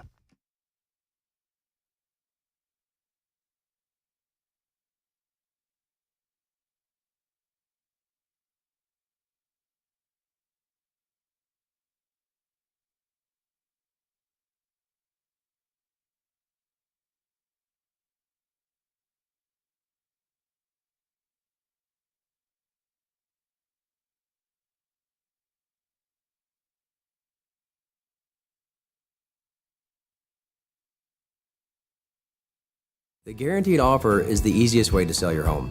It's really simple. We bring you an all-cash offer. You close in as little as 21 days. No home inspections, no lockboxes, no open houses. Go to markspain.com to get a guaranteed offer and start packing.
Super Talk 99.7 WTN, just finishing up. I try to text back as much as I can. I can't possibly get to all of you. But if you text me over at the Super Text line, 615-737-9986, I try to text back. Let me know how I can help you. Just letting the guy know, he can email me. I love this. I didn't see the text. This is the Ask Mr. Sexton how many times someone can be charged with DUI and get their license back in Tennessee. How many times? The answer is, if you know the answer, why are you asking me to ask the question? Anyway, the answer is that as long as you meet the legal requirements, you can get your driver's license back until you kill someone's wife. Any chance of some of that common sense reform around here? And guess what else? Anyone that has a felony conviction in their past is not allowed to be on their spouse's executor. Any chance Mr. Sexton would like to talk about what a wonderful justice system we have here in the state of Tennessee? So I didn't see that. That came in at sometime in the 3 o'clock hour. And so we had Cameron on. I would not have asked Cameron any of these questions anyway, because this seems like a very personal issue involving something that you have been through, sir. But my super texter said, okay, thanks for nothing, because apparently I provided nothing. So I'm sorry. You obviously have some personal involvement in something along these lines that, kind of led your question to be as pointed and direct as it is. Please email me. Matt@murphyshow.com is the easiest way to get to me. You can also do Matt@997WTN.com. I think that's the email that forwards to the other. And I'll try to help you as best I can. But no, we don't typically ask very, very narrow and specific questions along those lines to our guests. I try to generalize the questions as best I can. If I get a sense of where the audience wants the conversation to go, I try to ask the questions that you're thinking about in your cars. Most of you. But this one was a very specific one. So I hope it didn't upset you, 4525. It was not my intention. Back to the concepts of Doge and how the Democrats have reacted to it. And I thought about this morning. Do you ever sit around, each of you, think about your involvement in politics, and obviously all of you are involved in some way, passively perhaps, in as much as you listen to Super Talk 99.7 WTN, and a good amount of what we talk about is how government has a relationship with the people and how our elected servants are there to serve said people, and how oftentimes they lose their way and we have to get them back on course and get them back in the lanes, get them out of the gutters. Is this the best public policy that we can come up with? Is this going to benefit us best? And I've long said that government naturally, any government, even our government, which is the greatest ever conceived by man on planet Earth, it loses its way. Its natural propensity is to grow. And so it occurred to me that in the years that I've been doing this, we often talk about government spending. Have you ever sat around with your family, with your friends? Has it ever come up, the sheer amounts of money that government has spent? I will admit to you that even in my capacity as a talk show host, I've not fully understood it. I sit around and I talk to my circle of friends, my friend group. I'll talk to you. I consider you to be a part of my friend group. And even as we talk about waste and fraud and abuse within the government, it is difficult to wrap our head around the amount of money that the government truly does spend. It is difficult to understand overspending by $1 trillion. It is difficult to understand how much money that truly is. It is difficult to understand how they can possibly get to the point where they are spending the amount of money that they are overspending the amount of money that they are. Until now. Like, I genuinely, when you talk about the military spending $876 billion, when you talk about the amount of money that we spend on this program or that program or in this department or in that department. I don't – sometimes I wonder how in the world can they spend the amount of money that they do. And now we're learning. For years, you and I have talked about, because we're not privy to these numbers, and apparently no one in the Congress was privy to the numbers either because they were told no when they attempted to dig into them. USAID controls massive amounts of foreign aid. And some of it is certainly worthwhile, I suppose. If there is a comeback of American interest, meaning if we're going to see something come back to us that's going to advance an American interest, I'm not against necessarily spending the money.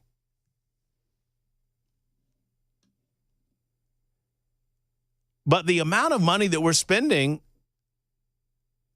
is astronomical compared to the benefit that we seem to receive. And it seems that those programs that are good are completely overshadowed by those that are ineffective, worthless, or actually anti-American in their spirit. And so when you ask yourself, how in the world is it that we continue to spend money on foreign governments and we send money overseas when we're $37 trillion in debt, are we not now beginning to learn how that happens? If you don't understand now why the Democrats are screaming and yelling so loudly, it's because this is where the power is. This is where the control is. Money equals power and control. Whether they're in the majority or not, as long as they can continue that flow of dollars, they know that the pendulum will eventually swing from the election standpoint. They'll get back into power as a majority because they'll do enough shaming and blaming. And if that money's still there, then they have control through it. Not only of our country, but of the world by extension. And as we expose the levels of waste, fraud, and abuse that exist, we begin to understand. I mean, we're understanding where that money is going. I mean, I could go down the laundry list. You've heard them by now. You know, hundreds of thousands of dollars to this transgender program, millions of dollars to that one, hundreds of thousands of dollars to this useless program, millions of dollars to that one. And the Democrats they're left with saying two things. One, Elon Musk doesn't have the right to do this, which he most certainly does. And number two, those are just pennies. Pennies add up, folks. And eventually you get to understand. I mean, I'm just telling you, if you go to the U.S. debt clock, which you can find on the intraweb, it's available to you, and you see the rolling numbers on the U.S. debt clock, it's sometimes hard to understand how we can be spending that much money that quickly. And I think now we're starting to understand it. And it is scaring the hell out of all the right people. All the right people. Those that are leading us down the road to socialism. Because they are not comfortable with getting this amount of money.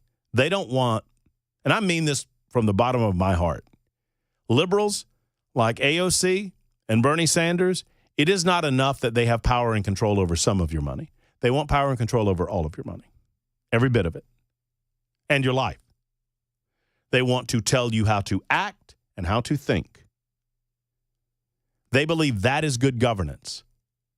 Bernie Sanders and AOC look at China as an example of what they want America to be. That is not hyperbolic. That is truth.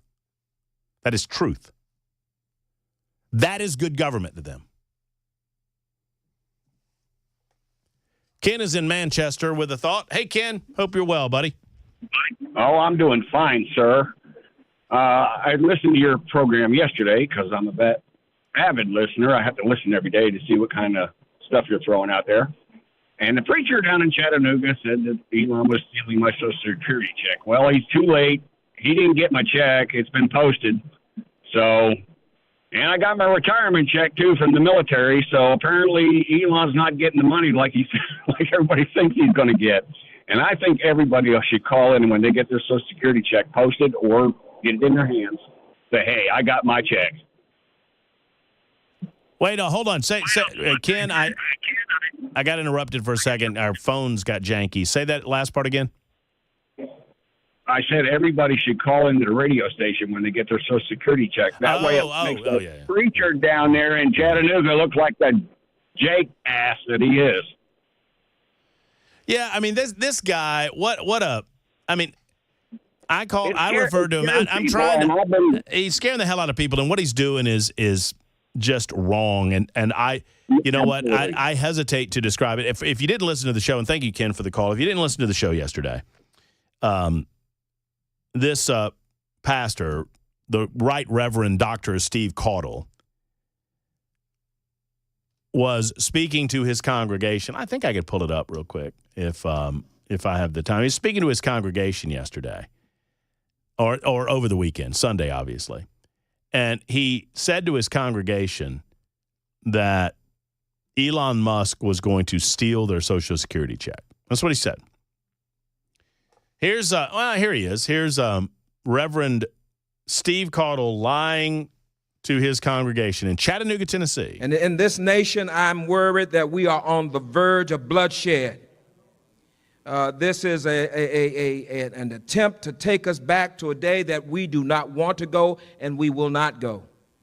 So therefore, there will be conflict. I pray that the peace of God will win out and overcome the madness that is attempting to take over this nation. And I will say to you, beloved, no one likes violence, but sometimes violence is necessary.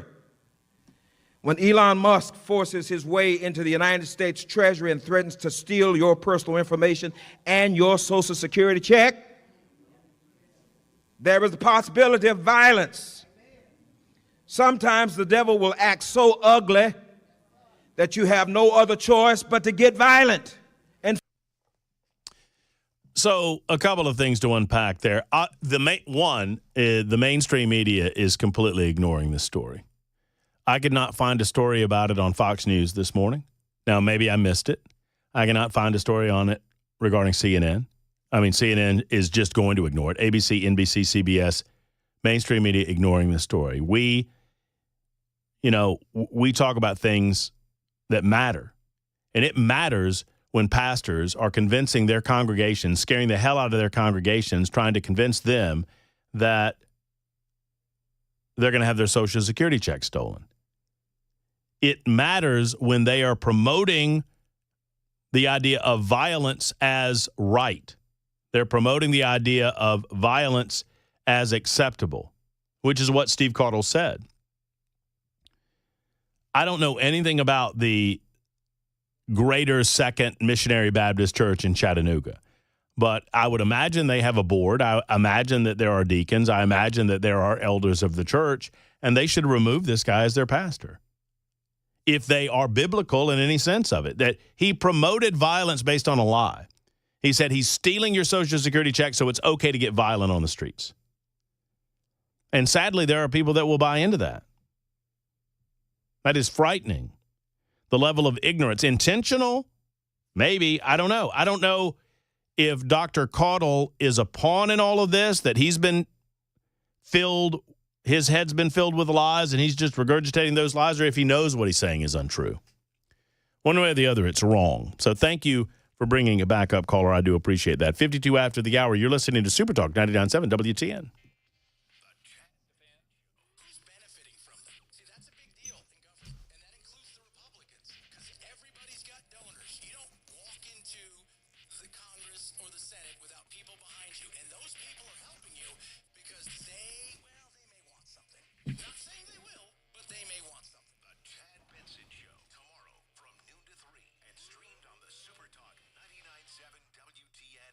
Defense Systems is a life safety and security consultation firm based right here in Middle Tennessee. Their expertise is simple. They come into your facility, wherever it might be, and they help you. They train up you and your staff on the possibility of workplace violence, on what to do if you encounter an active shooter, what to do if there's an emergency or an intruder in your facility. rapid response medical training, site surveys and threat assessment, security improvement consultation, all developed by Defense Systems and available to you. Here's the bottom line, friends. Brink Fiddler, Tracy, Gloria, and the rest of the team, Adam's there, they want to help you be more secure in your workplace, more secure in your school, more secure in your church. And the way to do that is to contact Defense Systems. Now, I understand that the possibility of you going through this is very low. They'll tell you that too. It is low, but it's not zero. And that's the point. Hope is not a plan. It is time to get trained because you are the first responder. Call 615-236-6484, 236-6484. Go to defensesystems.com. That's defensesystems.com.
Hey, what's up, guys? It's Matt Murphy in the middle of downtown Franklin, Tennessee. We've talked so much about Savory Spice. I thought, why not show you the place? So let's go on in and see what's popping at Savory Spice. As I've always said, you will smell the spices even before you walk in. I can smell them right here in the doorway. Come on in and let's introduce you to the one and only Holly, who is the owner and proprietor of Savory Spice. Say hey, Holly. Hello, everyone. Now, enough about Holly. Let's talk about spicy and easy products like the incredible taco soup, which, as I said, you put this in a crock pot, you put all the ingredients that it tells you to buy right there, you put the spices in, and it's so easy. So if you don't know what you're doing around the kitchen, it's a perfect way to find your way around the kitchen, as is the Mediterranean dill risotto. Now, for the holidays, pumpkin pie spice. What doesn't it have, Holly? Pumpkin. Doesn't have any pumpkin in it. That's a fun fact for all of you kids out there. Now, if you stop by Savory Spice, either in the Franklin location or at L&L Market, you can get yourself a sample of the dill dip, which is my absolute favorite. Just tell them Matt Murphy sent you to Savory Spice with purchase now. So come by Franklin or L&L Market in Nashville and come see Holly and the entire crew at Savory Spice.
People got hurt In an explosion and fire in El Paso, and 8 people with links to Venezuelan gang Tren de Aragua arrested in a sex trafficking investigation in Nashville. These stories and more coming up at 5 on Super Talk 99.7 WTN. Super Talk 99.7. Why did you do that to me? Super Talk 99.7 WTN. I was sitting here. I was listening to Ken Weaver tease the news. We got like a minute before the top of the hour before I formally introduce our very special guest who's in studio, and he's finishing up a story, and he gets to what I would call the punchline of the story right as Ken Weaver finishes his news tease, and I got to come back on the radio giggling. I'll tell you the punchline. The punchline is, and I just told her that's God giving all the men a break. Isn't that right? That's the punchline? That's exactly the punchline. That man is Dusty Slay. He is Nashville's own, and we're going to talk to him for the better part of an hour. We're going to get a little away from politics and talk about some fun stuff. I absolutely love Dusty. You should too. If you don't know a lot about Dusty Slay, you're going to learn. He is by my count, 4th most famous Dusty in the world. And we've got him in our studio, and it's coming up next on Super Talk 99.7 WTN.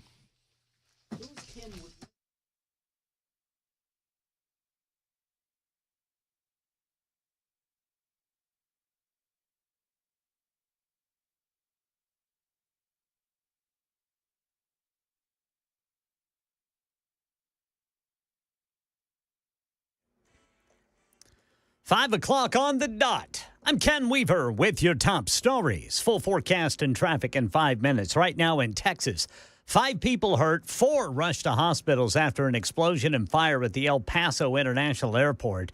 It is not affecting any flights. It's in a building there on the campus of the airport. Right now in Nashville, U.S. Attorney Robert McGuire announcing arrests in a sex trafficking operation linked to Venezuelan gang Tren de Aragua. So what I can tell you is that obviously both the President of the United States and the Attorney General of the United States have both identified TDA as a transnational criminal organization, which is just what it sounds like.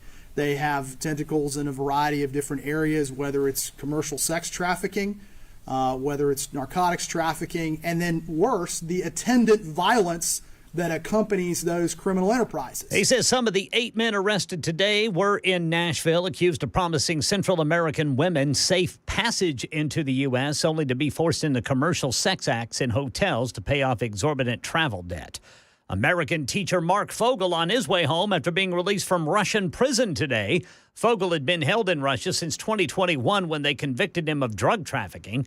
White House National Security Advisor Mike Waltz said in a statement President Trump, Steve Witkoff, and president's advisors negotiate an exchange that serves as a show of good faith from the Russians and a sign we are moving in the right direction to end the brutal and terrible war in Ukraine. And today in our nation's capital, King Abdullah of Jordan told President Trump his country's willing to take in some Palestinians as part of Trump's plan to relocate them and rebuild Gaza. Today, I think one of the things that we can do right away is take 2,000 children that are either cancer children or in a very ill state to Jordan as quickly as possible, and then wait for, I think, the Egyptians to present their plan on how we can work with the president to work on the Gaza challenges. Yeah, President Trump says it's a beautiful gesture, and he thinks progress will be made with Egypt, too. Better check the label on that can of tuna. Tri-Union Seafoods tuna products sold under brand names like Genova, Van Camp's, Trader Joe's, and H-E-B are being recalled for the risk of death from botulism. They were sold at Trader Joe's, Walmart, Costco, Publix, and Kroger in Tennessee and other states. Throw it out or take it back for a refund. Egg prices could go up another 20% this year, according to the Department of Agriculture, because of how long it takes for hens to mature and start producing, and assuming there are no additional bird flu outbreaks. And if you watched the Super Bowl Sunday, you were in the company of 126 million viewers. Jim Ryan says that's a record in the 38-year history of the NFL championship game. The lyric from Kendrick Lamar's halftime anthem was just what advertisers who had paid $8 million for a 30-second spot did not want to hear. Turn this TV off, turn this TV off. But viewers didn't turn the TV off, and early numbers show a 2% increase in audience from Super Bowl 58. Helping to boost the stats is the fact that the game was available for free on the streaming service Tubi. That's the latest news. Traffic and weather next. I'm Ken Weaver, WTN News.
Hello, friends. It's Matt Murphy for the Dr. Gill Center for Back, Neck, and Chronic Pain Relief. I love talking Dr. Gill because I just relate my story to you and tell you that your story could be next. And here's the tale. I was down in the back, as my grandma used to say, down in the back bad. Lower back and upper back. I went to the Dr. Gill Center, met with Dr. Wendy. We took x-rays. She gave me a complete examination, and we found out that I had spinal compression in 2 places on my spine. Now, one of them I'm probably going to have to live with for the rest of my life because when I was in my 20s, my back never complained when I lifted with it. Now I'm reaping the unfortunate benefit of that. But the upper neck issue is gone. I mean, absolutely gone. Thank you to the Dr. Gill Center for Back, Neck, and Chronic Pain Relief. Bottom line is this. If you hurt your back, your neck, your knees, your hips, your elbows, wherever you might hurt, the Dr. Gill Center can assist you in alleviating that pain. And if you're tired of living in pain and you don't want to pop pills and you don't want to, shoot needles in your body to block the pain, get to the Dr. Gill Center because they can assist you. 615-882-4838, 615-882-4838, or call me painfree.com.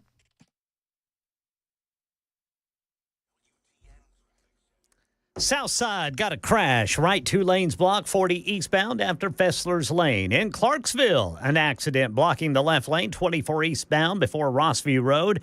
In Pegram, a crash. Highway Patrol reporting 40 westbound after McCrory Lane. In Antioch, a crash blocking the right shoulder, 24 eastbound at Harding Place. In Madison, stalled vehicle. Right shoulder block, 65 northbound at Briley Parkway. 840 eastbound at Horton Highway, exit 42 in Williamson County. That's over there by Arrington. And in Franklin, got an injury crash, 840 westbound at Lewisburg Pike. Traffic every 10 minutes every morning on Super Talk 99.7 WTN.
Super Talk 99.7 WTN, Matt Murphy, and you.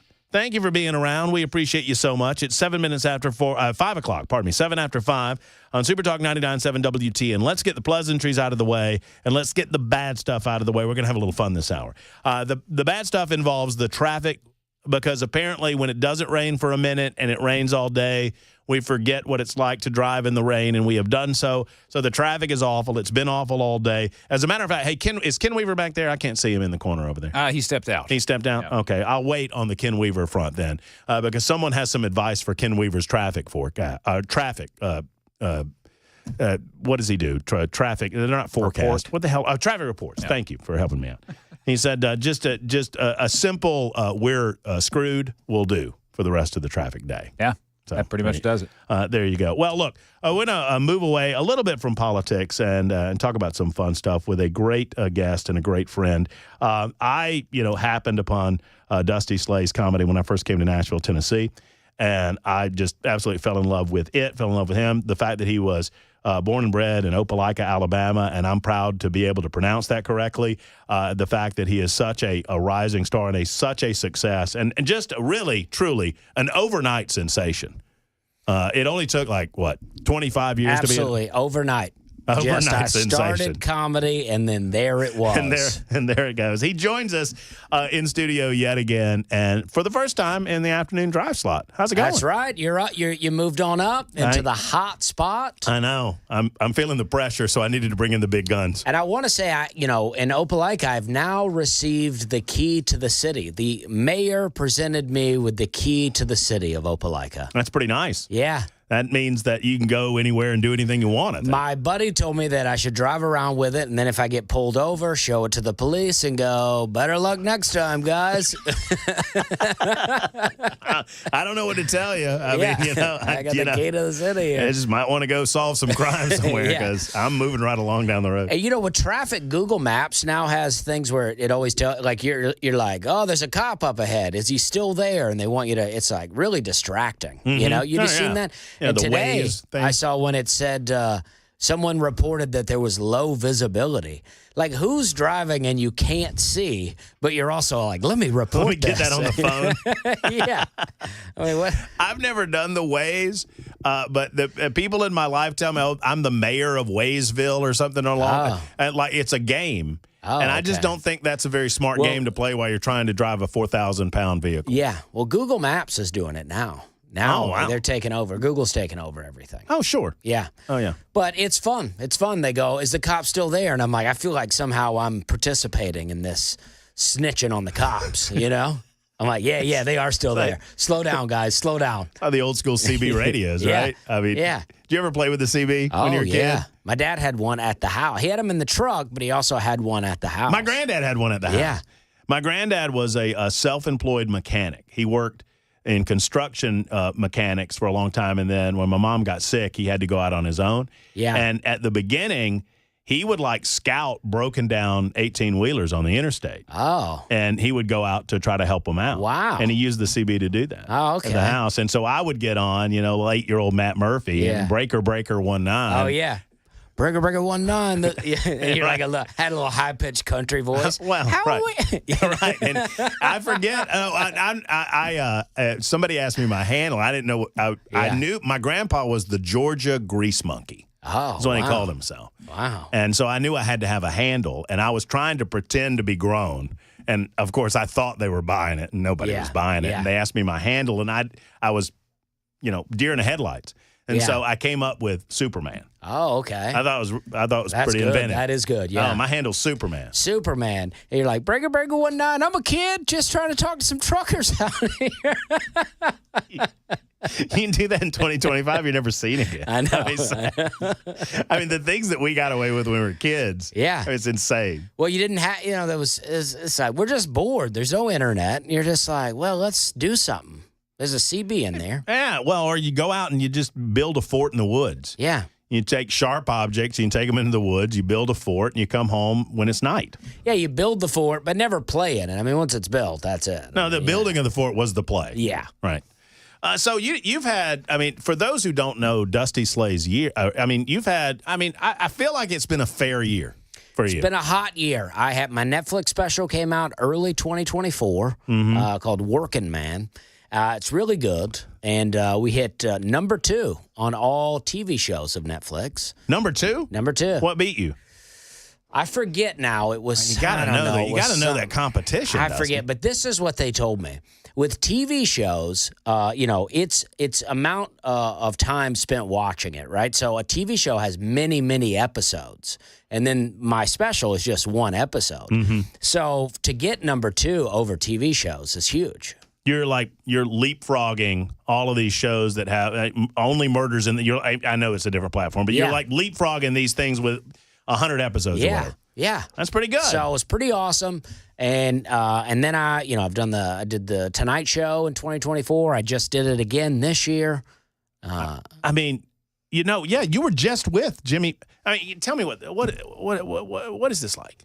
What is being on the Tonight Show like? It's really great. Everyone is so nice. They really take care of you. The booker's so nice, so that you go in the night before. He takes you around New York City to clubs like I don't know. I can't even think of any of the club names, but the Comedy Cellar, and stuff like that. And you run your set, and then you go the next day. You go do the Tonight Show. About you get there about 3 or 4 o'clock and run through everything. And this time I was there. I met Kenny Chesney and Brooke Shields.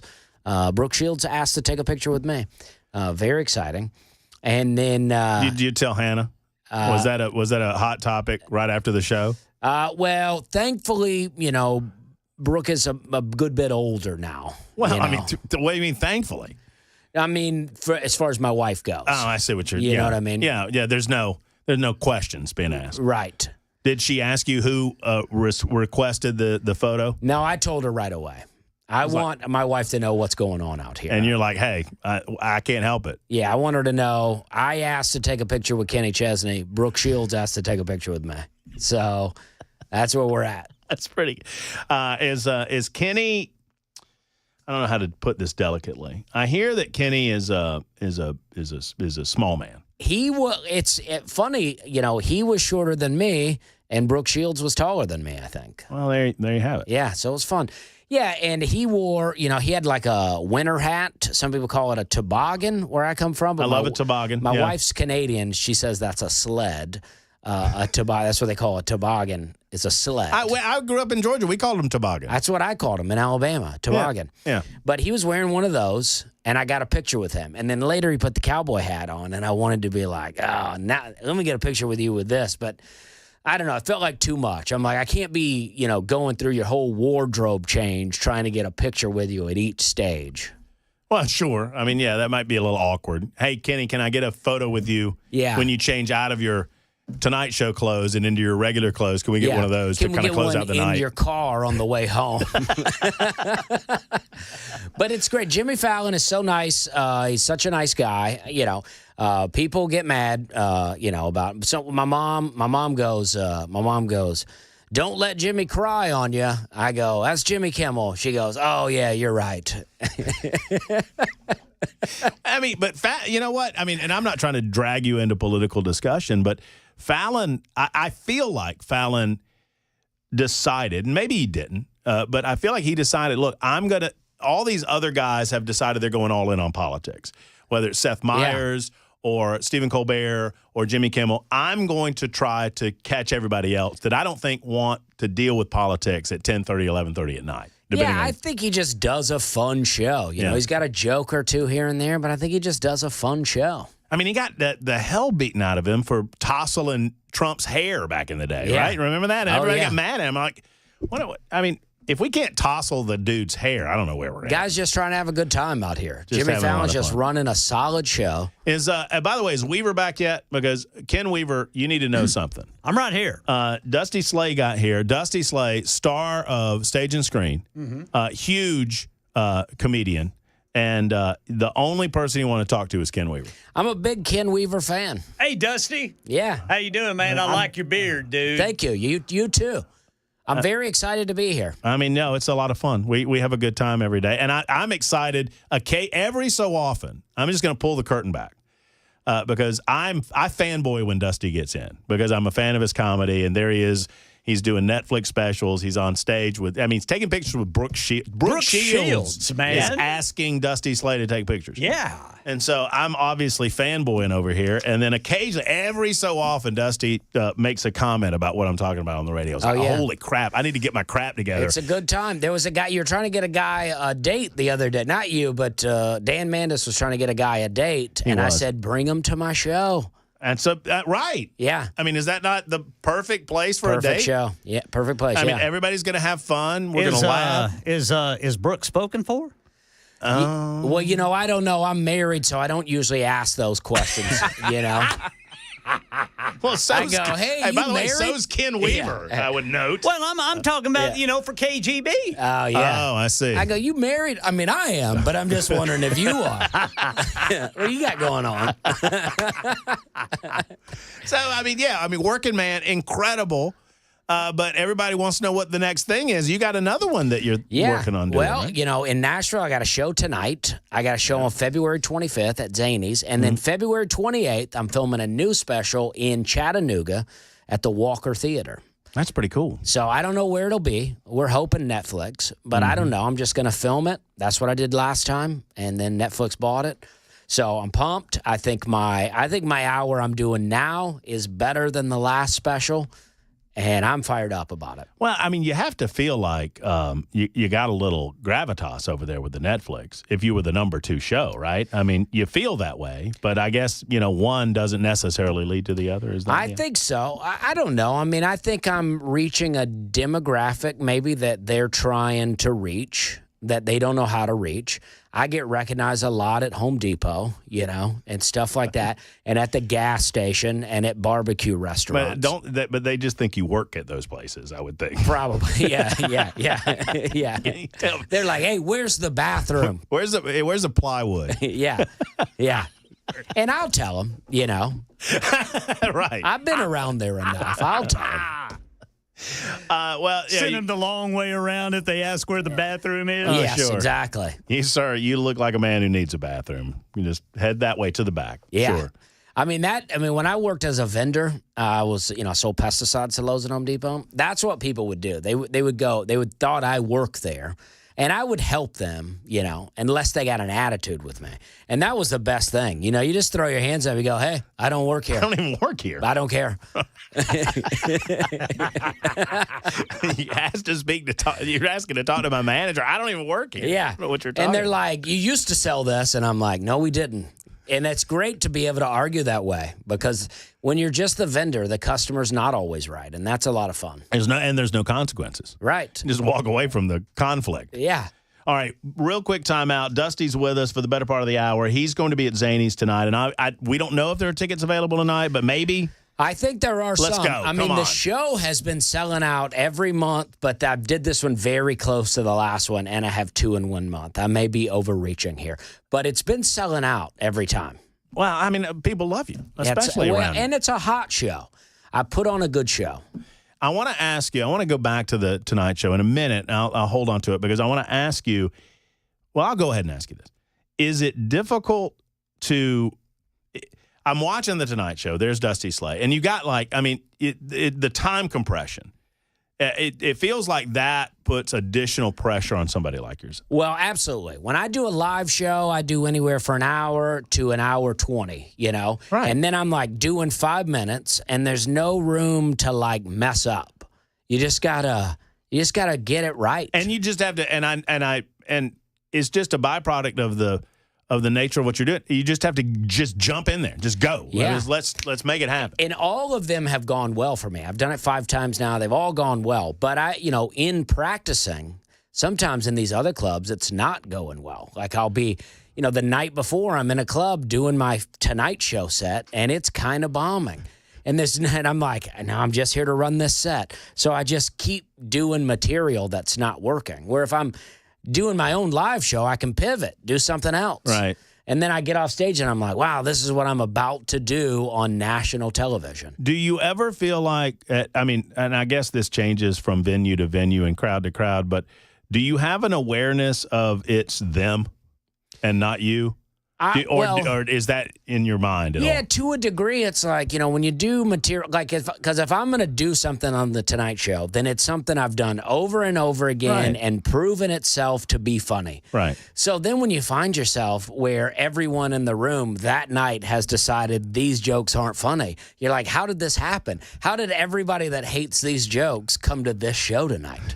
Well, and I feel like maybe your jokes land a little bit differently at the Comedy Cellar in New York City than they do in Nashville, Tennessee. Yeah, I mean, and this is what happened to me one time. They you're in New York City, and they go, Dave Chappelle had just released a Netflix special, and I had just released mine, and they go, all right, guys, we got a special guest coming up. So everybody's like, who is it? Jerry Seinfeld, Bill Burr, Dave Chappelle? And they go, he just released a Netflix special, and you could just feel everybody being like, yes. And then they go, it's Dusty Slay, and it's like, all the air left the room. Now, I don't know that would happen now. I feel like now I got a little status out here. But this time when I was there, I go, just say from Nashville, Tennessee. Don't say I'm a special guest. Don't say Netflix. Just go from Nashville. Because I want them to have the lowest expectation. Did they think you were going to be Bargatze? Well, I know. Well, that's another thing I tell people. Do not say that I'm on Nateland. Because I'm like, if you say I'm on Nateland, they're going to think it's Nate. So don't say I'm on Nateland. A quick timeout. Dusty Slay's in with us. He's got a big show tonight at Zany's and one on the 25th of this month. He's got a special coming up, and we're going to find out if there is a possibility of getting tickets because I think people in Nashville are going to drive to Chattanooga. They should. I mean, absolutely. Well, Chattanooga, there are some tickets for the late show in Chattanooga. The early show is sold out, but there's some tickets for the late show. We'll find out more about that. It's 24 after the hour on Super Talk.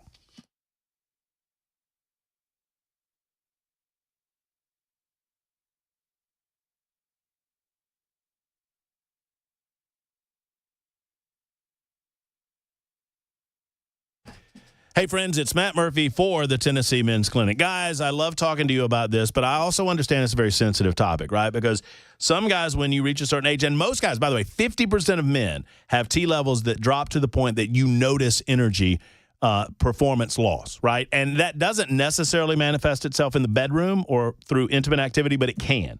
And I'm here to talk about it because it's time to pull back the curtain and just be real honest with ourselves, guys. There was a time when this happened where there's nothing you can do about it. It's just, that's just the way it is. When you get to 51 or 55 or 60 years old, I guess that part of your life is over. Not so much anymore. As a matter of fact, Tennessee Men's Clinic has a program available for you to get you back to a natural testosterone level in your body to get you back to performing again, whether that's going to the gym and working out, whether it's working out in the yard, or whether it's intimate relationship with your significant other. Let's get with the program. Let's go ahead and make this call that so many other guys have made. 2 locations, one's in Midtown, the other's in Cool Springs. Here's the number, 615-208-9090, 208-9090. Call the Tennessee Men's Clinic today.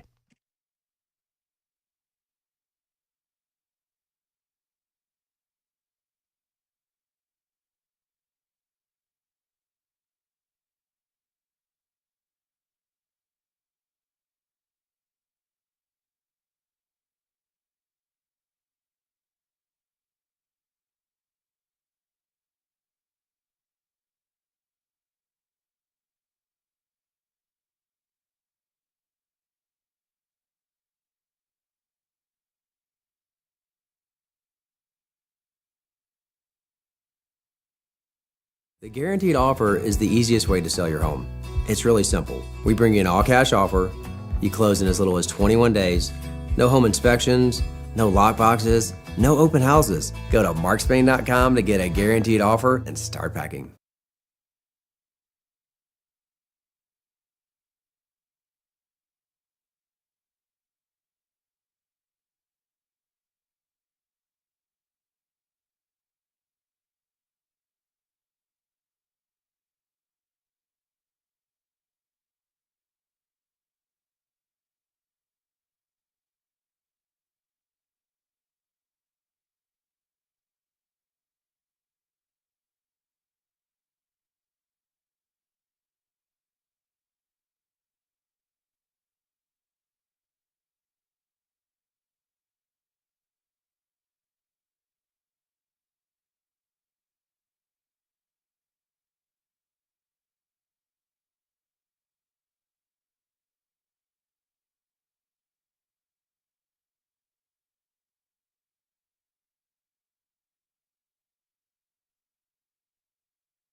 Sex trafficking arrests with links to Venezuelan gang Tren de Aragua in Nashville coming up at 5:30 on Super Talk 99.7 WTN. Super Talk 99.7 WTN. Matt Murphy, a different kind of 5 o'clock hour. We're veering away from the politics and talking with our man Dusty Slay, who is he's born and bred in Alabama in Opelika. But how long have you been in Nash? This is my 11th year here in Nashville. Why did when you were in Charleston before, right? Yes. Why did you come to Nash from Charleston? Well, it never made sense to anybody for a comedy move. But what I wanted to do was work the road. I wanted to be a road comic. So if you move to New York or LA, you're going a different route. But I wanted to work the road, and Nashville's very centrally located. So you got all these cities all around Nashville. So many within a 4-hour driving distance, so many within an 8-hour driving distance that I was able to go full-time comedy way earlier than probably I should have because I was just working these. I lived in an attic apartment. I paid $250 a month for an apartment here in Nashville. Oh, that's nice. It was amazing. 11 years ago? 11 years ago, yeah. That's pretty good. I mean, even for that, it was a good deal. Were you sharing the cost with the rats, or? Yeah, well, we do refer to that house as the Rat House now. Yeah. But I went there to look for a room that was $425, and it was a big house. They had 6 bedrooms, and the girl showing me the rooms go, "We also have this one for $250. We don't advertise that, but we do have that." And I go, "I want that one." That's my. That's the tiny hot apartment that I'm looking for. Were you? How long have you been married? Been married since 2017. So that's what is that? 8 years? That's something around there. I think 2018. Let's say 7 years now. Oh yeah, 7 or 8. And you met Hannah. Hannah's a comedian. She was a comedian, and she does Instagram stuff. Hannah Slayish is her Instagram, and she Slayish, yeah. Because for a while we were married, but she didn't change her name, just because she's also Canadian. It was a bit of an issue to have to do. So she's like, "I'm Hannah Slay, but officially I'm Hannah Hogan." But now she is Hannah Slay. And an American citizen. Well, but you guys still do a podcast today. Occasionally? Occasionally. My podcast, the We're Having a Good Time podcast, is, I get on a bit of a hiatus because I do the Nate Land podcast. And so, there's so many podcasts out here. I'm like, do I have that much to talk about? Well, I'm about to start a podcast, and you've got to be one of my first guests. Oh, so, yeah. Because why not? Yeah. Another podcast in your repertoire. Yeah. Let's do a lot of podcasts. Let's milk ourselves of everything. Every damn body in the world wants to do a podcast, man. All right. News time with Ken Weaver, which is our favorite time of day, and we'll be back with Dusty Slay in just a moment on Super Talk 99.7 WTN.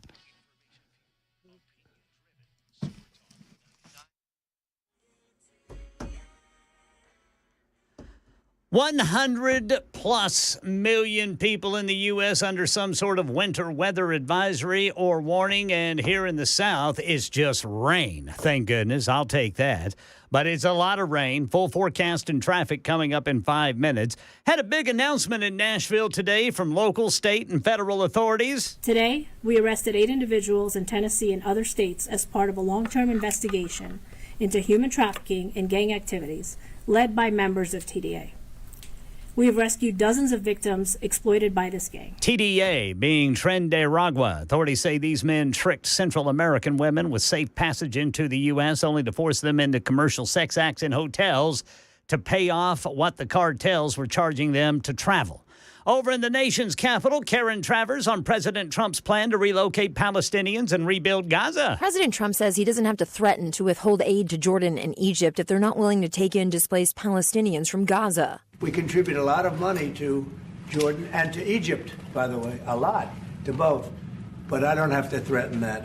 I think we're above that. But just yesterday, the president said he would, quote, conceivably withhold aid from both countries. He praised the King of Jordan for what he called a beautiful gesture. Jordan saying it would take in 2,000 sick Palestinian children from Gaza. Former Trump advisor Steve Bannon speaking out after pleading guilty today to avoid going to prison for defrauding New Yorkers who donated to We Build the Wall online fundraiser. I'm calling on right now the Attorney General Pam Bondi to begin an immediate criminal investigation into Letitia James, Alvin Bragg, all of it for what they did to President Trump.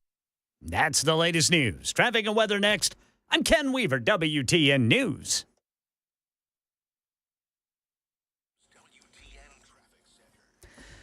Got a crash in Clarksville. It is blocking the left lane, 24 eastbound right before Rossview. Here in Nashville, right lane blocked, 40 eastbound after Fessler's Lane. Near the airport, right shoulder blocked by a crash, 40 eastbound before Briley Parkway. In Creve Hall, the center lane is blocked by a crash, 65 northbound before Harding Place.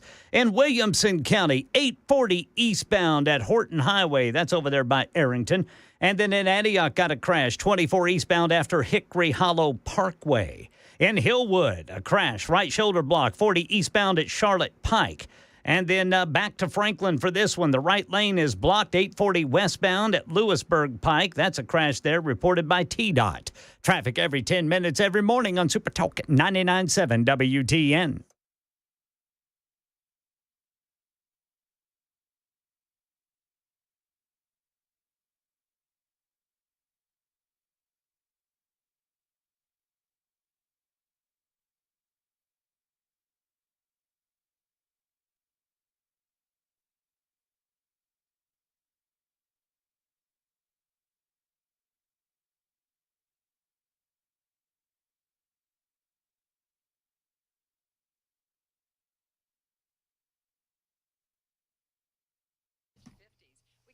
On Thursday and Friday from the showers, but more rain in the forecast coming up Saturday along with some thunderstorms. I admit to you, I have somewhat of a macabre sense of humor, and I will go out on Valentine's Day at some point during the day to a grocery store, and I will watch the line of schlubs that are standing there at 4 o'clock in the afternoon. And I'm not knocking you guys. At least you're trying. You're doing a little something for the loved one in your life. But there you are with your flowers and your candy. And I'm thinking, man, oh, man, if you had just listened to the Matt Murphy show, you would know. You go to Genesis Diamonds, you're going to get a home run present that she's going to talk about with her friends for not just a day or two, for years to come. And Genesis Diamonds is going to provide you with the flowers, so you don't have to go get those, and the chocolate, you don't have to get that, and a meal. How about this? So $399, that's your floor. But you buy something, you buy a pendant, you buy a brooch, you buy a bracelet, you buy a necklace. Minimum $399, or you can go up to $399,000. They got a lot of stuff at Genesis Diamonds. They're going to give you dinner out, fresh flowers and chocolates at no charge to you. Flowers from Jenny's Florist, a gift card for dinner at Fancy Pants Restaurant. Don't mess around. Let's do this. Now, limited quantities, and so you need to see the store for details like today, not tomorrow, not obviously later on. You need to go as soon as possible to Green Hills or Cool Springs and see the gang at Genesis Diamonds. Tell them Matt Murphy sent you.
Super Talk 99.7 WT in a few more moments with our man Dusty Slay. He's at Zany's tonight.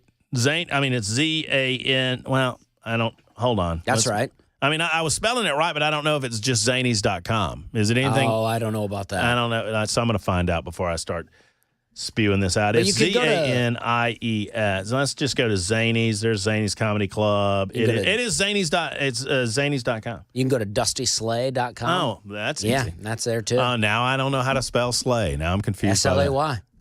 The only way to spell it. The only way, right? When did you know, and these are all just such personal questions, but you've done 1,000 different podcasts, so I'm sure that you've been asked. At what point did you know that you had a brand? Well, I don't know. I think a lot of people are always out here trying to find their brand. I think it's just got to come about. You just got to be yourself and hope that yourself is interesting enough. And, but I was doing comedy. When I first started, I was just making up all this stuff. I was wearing overalls and no shoes, and I was just making up a lot of jokes. And then I started telling real stories, and I was like, oh, this is so much better when I'm just being myself. Right. Why am I I grew up in a trailer park. Why am I making up stuff? There's plenty of real stuff out here. I think the funniest thing you've ever, you've said a lot of funny things, but the go lie in a ditch. Well, it's true, The tornado warning. The tornado warning thing. If y'all heard the go lie in a ditch, it's so good. Go outside and get down in a ditch. We don't know what else to Go outside and lay down in a ditch. But that's something that you have to live in a trailer park to understand. Right. Yeah, I was driving back home to Nashville one time years ago, and we had some tornado warnings, and that's what they were saying on the radio. I'm driving in the tornado, texting to my phone that joke. I'm like, I gotta get this down. I gotta get it down. But but I have a joke, because this is the 5 o'clock hour. I have the 5 o'clock somewhere breakdown. That's so good. Which is one of my favorites to tell. I have it. I don't tell it anymore because it's out now, but it's good. And on my Netflix, I got a Travis Tritt breakdown. My new hour, I got a Brooks and Dunn breakdown. The Tritt, a great day to be alive. Yeah, great day to be alive. Yeah. I think my headphones went out, but hopefully I'm still going. No, you're here. You're good. Just jiggle it down there. Oh, there it is. It came back. Tennessee Men's Clinic. Just jiggle it a little bit. You'll be fine. Yeah, exactly. That's what they do when you go down there.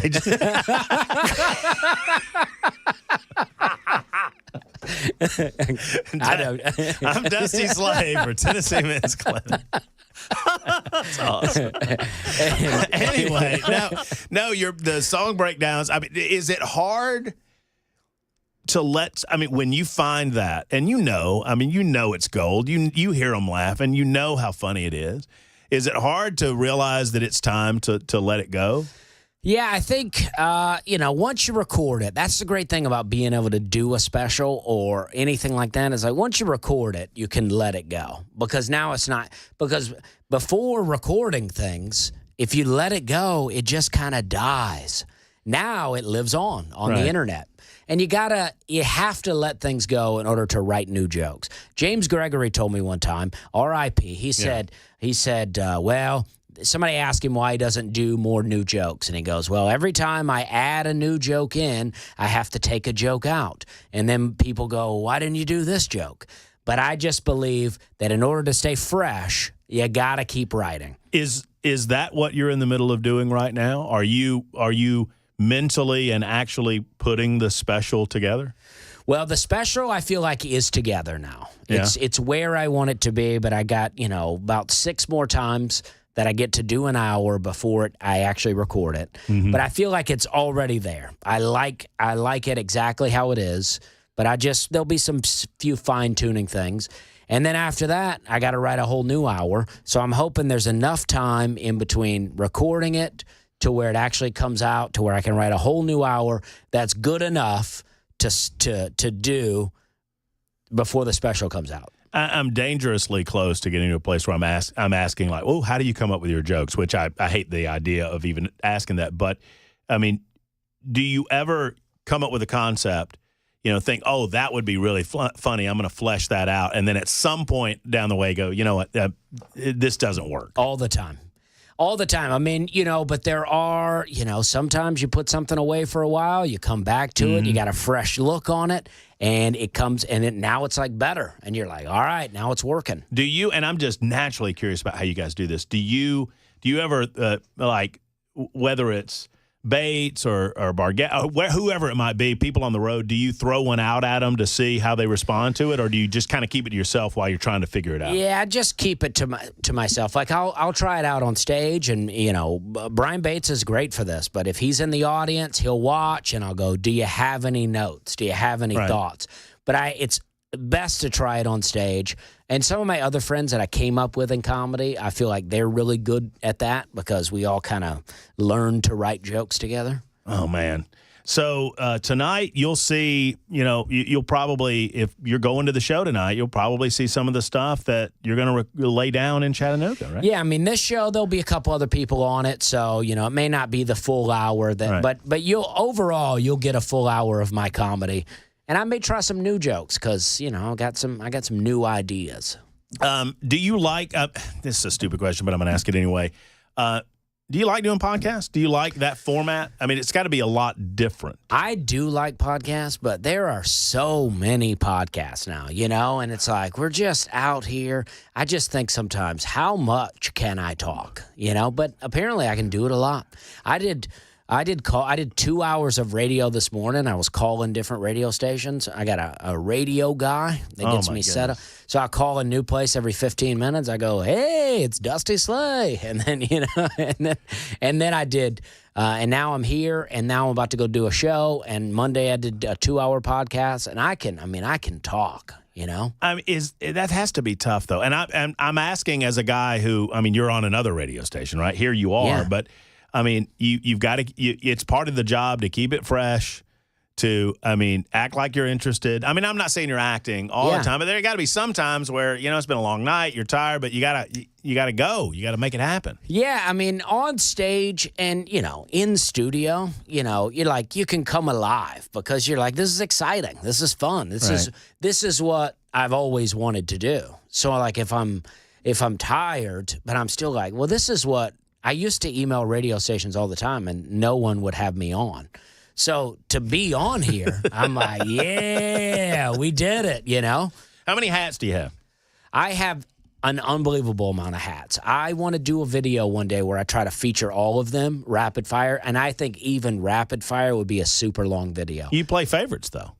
Yeah, I feel like you do. Yeah, I mean, a new one will come into the rotation. This one's kind of been my show hat for a while. That's a Rusty Wallace. That's a good-looking hat. I mean, for those watching on Talk TV, y'all know how good-looking a hat that is. I got a special hat coming that I'm going to wear for the special. It's like I got a Kodiak wintergreen hat. This is Kodiak, but the other one is a really special Kodiak wintergreen with a patch, with the bear on it, and then it's got the stripes on the side.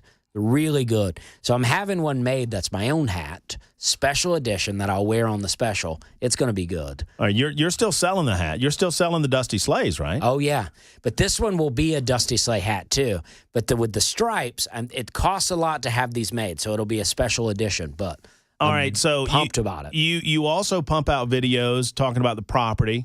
How's the property going? It's going great. I don't know what I'm doing really, but I got a little land in McMinnville, and I bought a bunch of fruit trees, and I've been planting them, and I watch a lot of gardening videos, and I built some swales, and I got other plants growing. You did 10 minutes on those swales. I know. I mean, more than 10 minutes. Just talking, and deep down, I'm thinking, I don't think Dusty knows what the hell he's talking about. Yeah, there's one video where you're talking about the water flow, and you're all into it. And like halfway in, but you got me sucked in. I'm buying it. I'm into it. Like, I am so into it, but I don't have enough time to do it because, now I have to do comedy all the time, and I have a family. I want to build. I've watched videos on them turning deserts in India back into lush greenlands by using swales. I want to buy land in Arizona and build swales and see what I can do. And you feel like you could solve the desert problem out there? I think so. Well, all right. So tonight, Zanies, maybe some tickets left. 25th, we definitely got tickets left. Yes. And the 28th, there's some tickets in Chattanooga. And there's 2 shows that night. Yes. Is that tough? 2 shows in a night's not really tough. You know, it's a little extra pressure when you're filming a special, but I just try to treat it like a regular show because the thing about it is it doesn't have to be a specific way, right? I have the hour that I want to do, but if it veers off into something crazy for a minute, that's okay. And what do they, when you did the first one, was that the first time that you had multiple cameras on you while you were doing a show? Other than like late nights and things like that. But because there are cameras like in the audience that move around. Yeah. They're trying to get different shots. And what do? They just tell you just ignore all that and just do your thing? Yeah, just do my show, and I don't even talk about it, and I don't, I just go do the show, and the hope is that the audience is there, they're excited, and they just laugh, and it's not like not like well, he's filming these jokes. This is the best? Yeah. I mean, man, good thing we didn't come to the non-filmed show. Yeah. And that's what I always think. And like I recorded an album one time that I have. It's a D, just want to say it because we're on the radio. Son of a Ditch is what it's called, with a D. Uh-huh. And I did that album, and I didn't even tell the audience that I was doing an album. But it obviously worked well enough that it was a one show, one take. I did that one, and I did Making That Fudge. One show, one take. It's everything. We were talking yesterday about what was the name of the band that we came up with yesterday? We were talking about band names. Album names are the same thing. When you find a good album name, you gotta hold on to it. Who was the band? Oxblood. Oh, Oxblood. Yeah, Oxblood was the metal band. But the name of the band. If I'm ever in a band. I told these guys yesterday, there was a story, the mayor of Orange Beach, Alabama. You know Orange Beach. Yeah, oh yeah. He came out and said that during spring break that they would not allow any holes to be dug on the beaches because, and he was asked why, what's the story with the holes? And he said, well, we have teenagers during spring break digging holes, and they're getting inside of the holes and they're having relations in the holes. And I said on the radio in Birmingham that Orange Beach Sex Hole sounds like a great name for a band. Yes, it does. And a good time. What's the mayor's deal? We're not just right there on top. We're come on, we're being buddy. discreet about it all. The hotels are full. All right, so I've got a gift for you. It's not a hat. So I'll tell you guys this backstory real quick. So Dusty's got the first special coming out, Working Man. You don't see now. Dusty's very concerned about what I'm about to do. So you invited me to like the party. There was a little party, which was so kind of you to invite me. And so to repay your kindness, I questioned your kindness because you were on stage, and Clay Travis, a great friend. And I said, oh, because you said, oh, Clay Travis is here. And then later on, I was like, oh, thanks a lot, Dusty. Clay Travis is here, Matt and you're like, well, he gave me his book, and he signed it. He did give me a book. So I did this for him. So I found this book. I'm going to give this book to you. I've not written a book. Clay has. I've not. But this is my book, and I signed it for you. So there's a book. I'm giving you a book. Now open that book up. You can just pull that. That's for you. Oh man, Joan Collins. That's right. The Art of Living Well by Joan Collins. Pretty hot here, huh? My favorite part of the book. You can read the inscription if you want. Dusty, for help with them Hollywood folk. Good luck. Stay classy. Now, my favorite part of this book. You know how they put books in sections in Barnes and Noble. You see on the top left corner, that book is. You see in the top left corner. Self-help? It's self-help. Yeah. I don't think that's a self-help book. The Art of Living Well. Looking good, feeling great. That's exactly. That's for you. I've now given you a book. Come on, Joan. That's my book out of my library. Well, I appreciate that. Well, you're welcome. I'll give, This was a lot funnier when I thought about it last night. No, it is good. You gave me a book and you signed it. That's right. There. That's just for you. That's for Dusty. Oh, look at this. Look I don't at know her. who Joan Collins is, but you don't know who Joan Collins is. No. Oh my gosh, 8 years makes a lot of difference. I didn't know she put out a self-help book. It's called The Art of Living Well, Ken. I mean, come on, Ken. I mean, there's some great chapters in that thing. I bet that you read this. It's in my personal library. That came out of my personal library. Well, I buy a lot of books. I haven't read one in a long time. No. I buy a lot of books. I stopped buying books because I counted years ago, I started counting up the numbers of books that I had bought that I've never opened. Yeah. and it's a little embarrassing. I buy a lot of books off TikTok where they're like, the world's about to end, and what will you do when it does? And I'm like, I better get this. I better get it. You can't blame drinking for doing that. I No. can. I get a little brown water. I mean, I start buying everything. No, I'm sober and I forget what I've ordered. I go, what is this? Tonight, Zanies, get in if you can. Dusty Slay, he's an absolute gem of this community, and I thank you for giving us an hour, man. Thank you for having me. I appreciate it. It's absolutely And thank a you for pleasure. this book. Oh, yeah.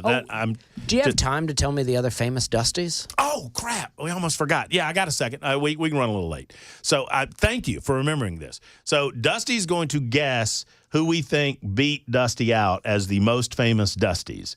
I've got... Can I tell you the ones I think? Yes. Dusty Rhodes. Is number one with a bullet, Obviously. of course, yes. Dusty Baker. Dusty Baker, famous baseball player, manager. Dusty, the character from Pure Country. No, see, George Strait? I think you're all on top of that, Dusty. Okay. You're All all right. over that, Dusty. Dusty Springfield. Dusty Springfield, son of a preacher man. That's all the Dusties I know. I forgot one, Matt, and I just looked it up, famous Dusties, and this one goes up there. This one may beat you out, Dusty.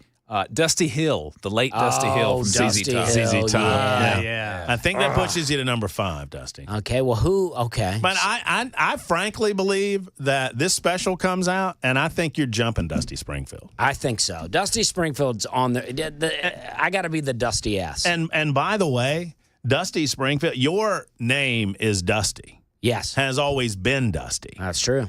Dusty Springfield's name, I wrote this down. Used to be Buffalo. No. That was her daddy.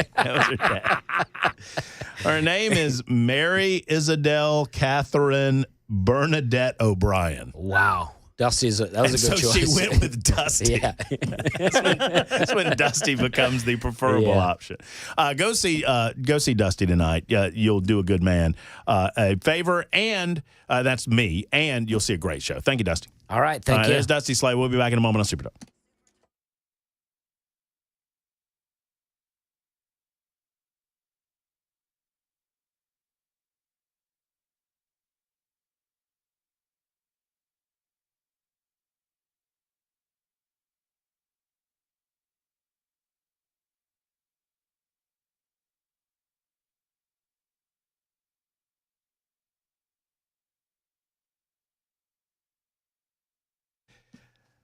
Hello, friends. It's Matt Murphy for the Dr. Pa Sleep Apnea and TMJ Solution Center. If you're not sleeping well, if you don't know why, it could be snoring that is caused by sleep apnea.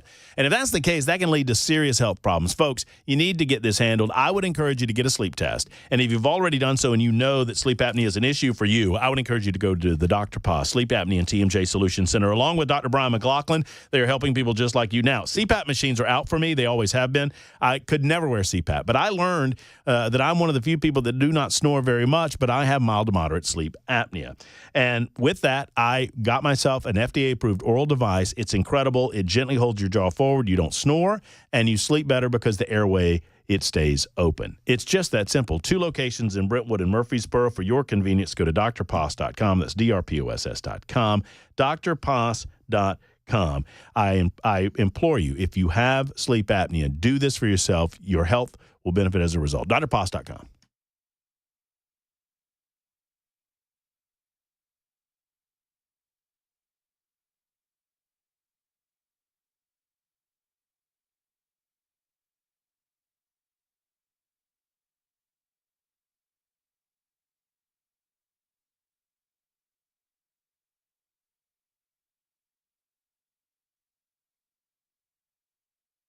The guaranteed offer is the easiest way to sell your home.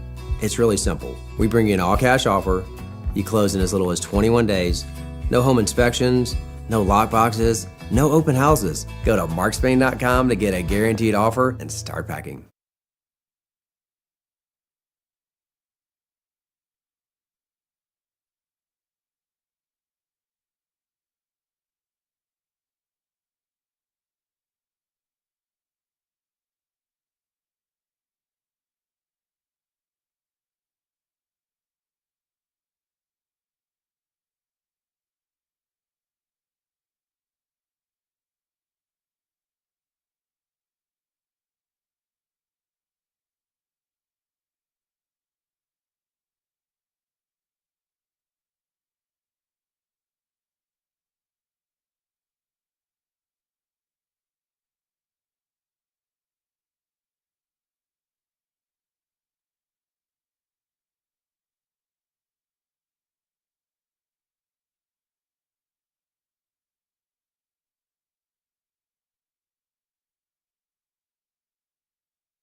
I'm Ken Weaver with your top stories. Got the full forecast and traffic in 5 minutes. The U.S. Attorney in Nashville says 8 men were arrested today with ties to the Venezuelan gang Tren de Aragua. FBI agent in charge Joe Carrico told the news conference Metro Police and TBI uncovered a sex trafficking operation and invited federal partners to help. An executive order was issued on January 20th, which designated Tren de Aragua, cartels, and others as foreign terrorist organizations.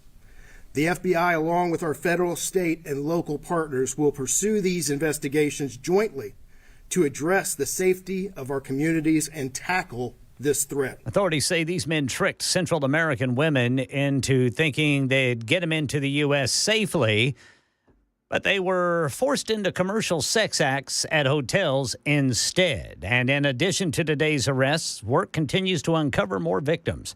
President Trump has secured the release of an American from Russian prison. Chris Bocha has more from Washington. American Mark Fogel is leaving Russian airspace, according to the Trump administration, after nearly 4 years of imprisonment on marijuana charges in Moscow, where he was an English teacher.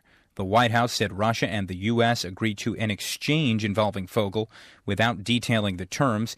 It's the third swap in some 2 years between the nations, the White House calling the deal a positive sign as the Ukraine war rages. President Trump has secured a pledge by Jordan's King Abdullah that Jordan will take in 2,000 sick Palestinian children as part of Trump's idea to relocate Palestinians and rebuild Gaza.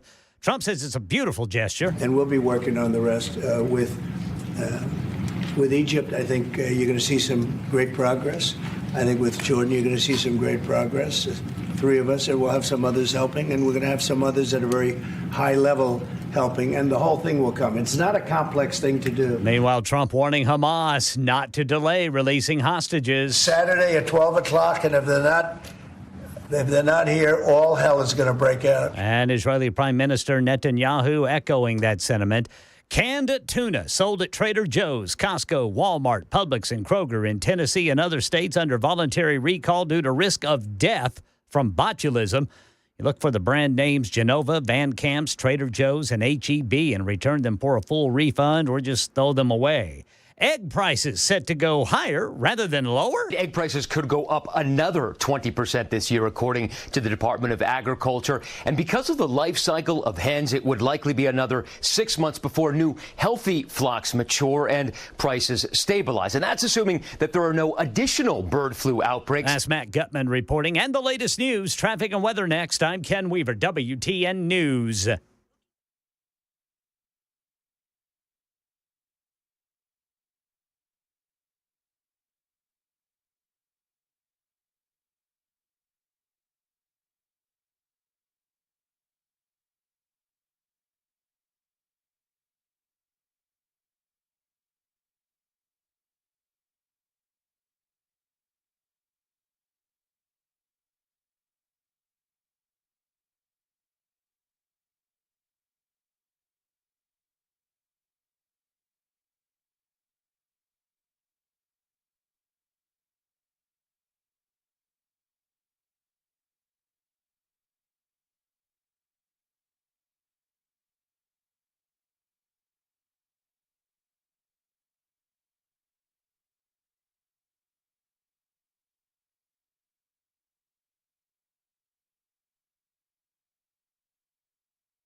Antioch, a crash off over on the right shoulder now. That's going to be 24 eastbound between Hickory Hollow and Old Hickory Boulevard. Creve Hall got a crash, right shoulder block, 65 northbound before Harding Place. I-840 westbound at Lewisburg Pike got a crash blocking the right lane there in Franklin. Traffic every 10 minutes every morning on Super Talk 99.7 WTN.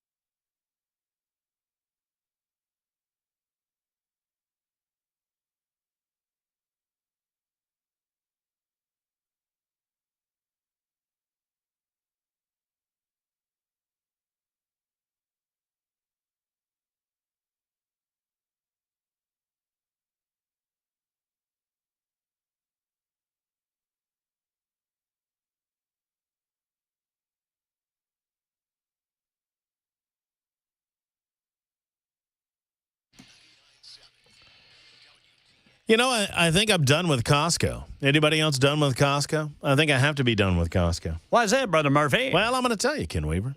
Because Costco seems to value DEI more than they value me as a customer. I'm going to detail it for you. I'm not telling anybody else where to shop. It's a free country. But I'm wondering if you feel the same way about Costco as I do. There are other big box stores to shop at, Sam's Club, BJ's, whatever. So we'll do that this hour of the show. It's 8 minutes after 6 o'clock. Thank you for being with us on Super Talk 99.7 WTN. But we start with some breaking news of a political variety. Before I get into that, though, thanks again to Dusty Slay. And thank you for indulging me. I know the last hour was a little bit different than we normally do. Had Dusty on for the better part of an hour. He is a great Tennessean. He lives right here in Hermitage. He is an ascending star in the comedy circles. And I love it. I mean, Dusty... like his good buddy Nate Bargatze, they do the Nate Land podcast together along with Brian Bates. There's one other guy whose name I can never remember. And they're just demonstrative of how funny you can be and, you know, naturally keeping it friendly for the whole family. There seemed to be, and I was talking with Dusty about this, and I don't know if we were talking off the air or on the air. I really don't. But I think this was off the air, that there seemed to be a period in time where comedians felt like, well, I've got to top the last comedian by being a little bit dirtier. And I'm not saying anybody was doing this on a conscious level. It's just, you know, it started with, you know, maybe even as far back as, you know, Eddie Murphy or Richard Pryor or whatever. And then there was a time where it was Louis C.K. and it was some of these other comedians. And I'm not saying they're not funny, but you didn't dare take your 16-year-old, 17-year-old to the show. But Dusty's just a great, funny guy, and I absolutely love what he's doing for comedy. And the fact that he's been on the Tonight Show as many times as he has, and he's had the success that he has, it's just it's wonderful to highlight that. So go see his show, if not tonight, on the 25th, and then he's recording his new special, which I have no question will be on Netflix, considering the success. Oh, if unless somebody else wants to outbid Netflix, just a good guy, and he sports a fine trucker hat, you know. He does, yeah. It's pretty nice. I'd like to see that collection. I wish he would do that video. No, absolutely. Cool. Yeah, no doubt. Because I know that people give him trucker hats. You know why? Because I was that dork. You didn't. I did. I brought him. I couldn't help myself. I've now given him a trucker hat and a Joan Collins book, which was a lot funnier in my head than I think it turned out to be on the radio. Actually, that's pretty funny. Okay. So, well, see, the thing is, I guess I can tell the story a little better with Dusty not here.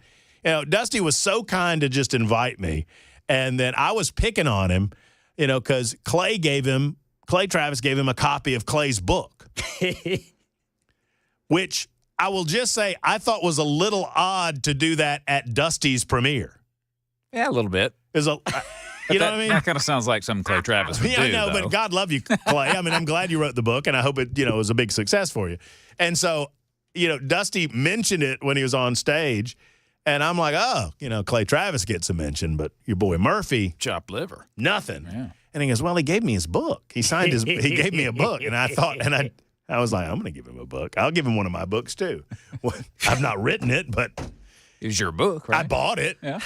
I Makes own it yours. I mean, it's my book. So Dude. And I went through my library, and I actually found it like the next day. I decided I was going to do this.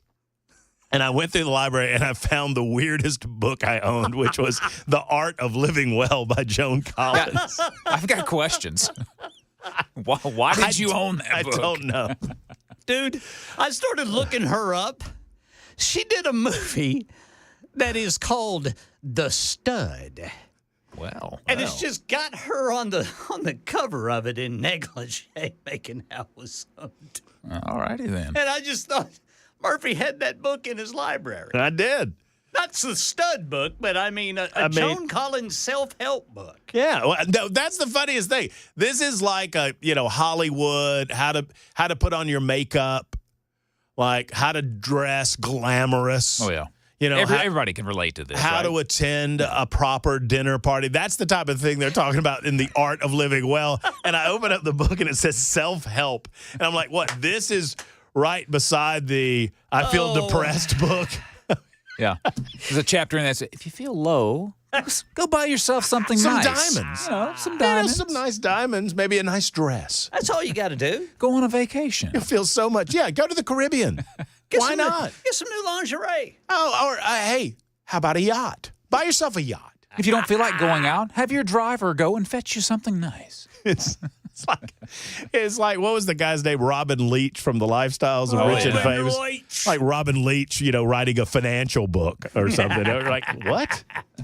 Anyway, Dusty seemed to appreciate it though. Yeah. And I think one more what is it? Dusty Hill? Yeah, ZZ Top. ZZ Top. Yeah. I get it. Yeah, Dusty Hill. That would be up there. But I think he's in the top 5 Dusties. Yeah, definitely. Yeah. Dude, I mean, he's obviously a successful comedian, but his voice is extremely unique. Yeah. I mean, man, he could be doing all kinds of things with that voice. Well, and I don't, and he might be listening on his way to Zany's. I don't know. But if you are, Dusty, I mean this sincerely. What he said is true, that you cannot force yourself into a personality that is not you. But if you're in the entertainment business, like if I tried to be Brian Wilson, I would fail miserably because nobody can be Brian Wilson. Yeah. It would be obvious that you were trying. Right. Yeah. If Dan Mandis tried to be Matt Murphy or if Ken Weaver tried to be, we're all our own personalities and putting your time, your energy, and your effort into honing that. But then when you find who you are and people respond to it, I mean, for him, there are no limitations in where that can take him because he is who he is. And that's his authentic self. Yep. From the trailer park in Opelika, Alabama to Nashville, Tennessee. Yes, sir. But if you've never heard the tornado warning story. Just go and just look up Dusty Slade tornado warning because that's the point where he says that the weather forecaster said, if you're in your home, get to the lowest, room in your house, interior room, and huddle up, or get to your shelter, your basement, or a crawl space. And if you're in the trailer park, just go outside and lie down in a ditch. It's the truth. And then he riffs, and I'm destroying the bit. You'll have to watch for yourself. And he's like, I don't know what to tell you. You made some bad choices in your life that we really can't deal with right now. You just go out there and lie down in that ditch. Yeah. Think about things. All right, here's the breaking news. This is pretty big news for the state of Tennessee. I'm curious if y'all have any thoughts on it. 615-737-9986. Senator Bill Hagerty, who will be on this radio show tomorrow at 5 p.m., has announced tonight big announcement about elections in the state of Tennessee in 2026. There's a lot of speculation about this as he builds tension and expectation. A lot of speculation about what Bill Hagerty's going to do. A lot of speculation about what Marsha Blackburn's going to do. A lot of speculation as to who is going to run for governor in 2026, right? I mean, we've got a gubernatorial election to decide, and a lot of people believe that Marsha's in. And if Marsha's in, Glenn Jacobs has said he's out. He's too much of a Marsha fan. And so that means Glenn Jacobs is not running. We hear that John Rose is running for governor. Well, It's my understanding that Congressman John Rose is all in, regardless of who else might run. But others have said, ooh, they run, I'm out. This person runs, I'm out. Well, the question has been whether or not Bill Hagerty, who is an individual that has the name ID and potentially the bankroll that he could, if he wanted to, take on a Marsha Blackburn, for example, in the gubernatorial ranks. Well, it's a matchup that is not to be, because today U.S. Senator Bill Hagerty announced that he will run for re-election in 2026 for the United States Senate. Yep, you can scratch that one off. Scratch that one off. I'm pleased to announce my candidacy for re-election to the United States. This is awful early. Well, I guess maybe not. Not anymore. I mean, man, it's getting late a lot earlier nowadays, isn't it? Yeah, I mean, I guess 2025. We're about to hear some of these folks that I just mentioned declare one way or the other, and I guess this is Bill's way of doing that. So, he is declaring his candidacy for re-election to the United States Senate. It's been an honor of my lifetime to serve the men and women of Tennessee. I'm committed to the fight for our shared values, our freedoms, and the future of our great state and nation.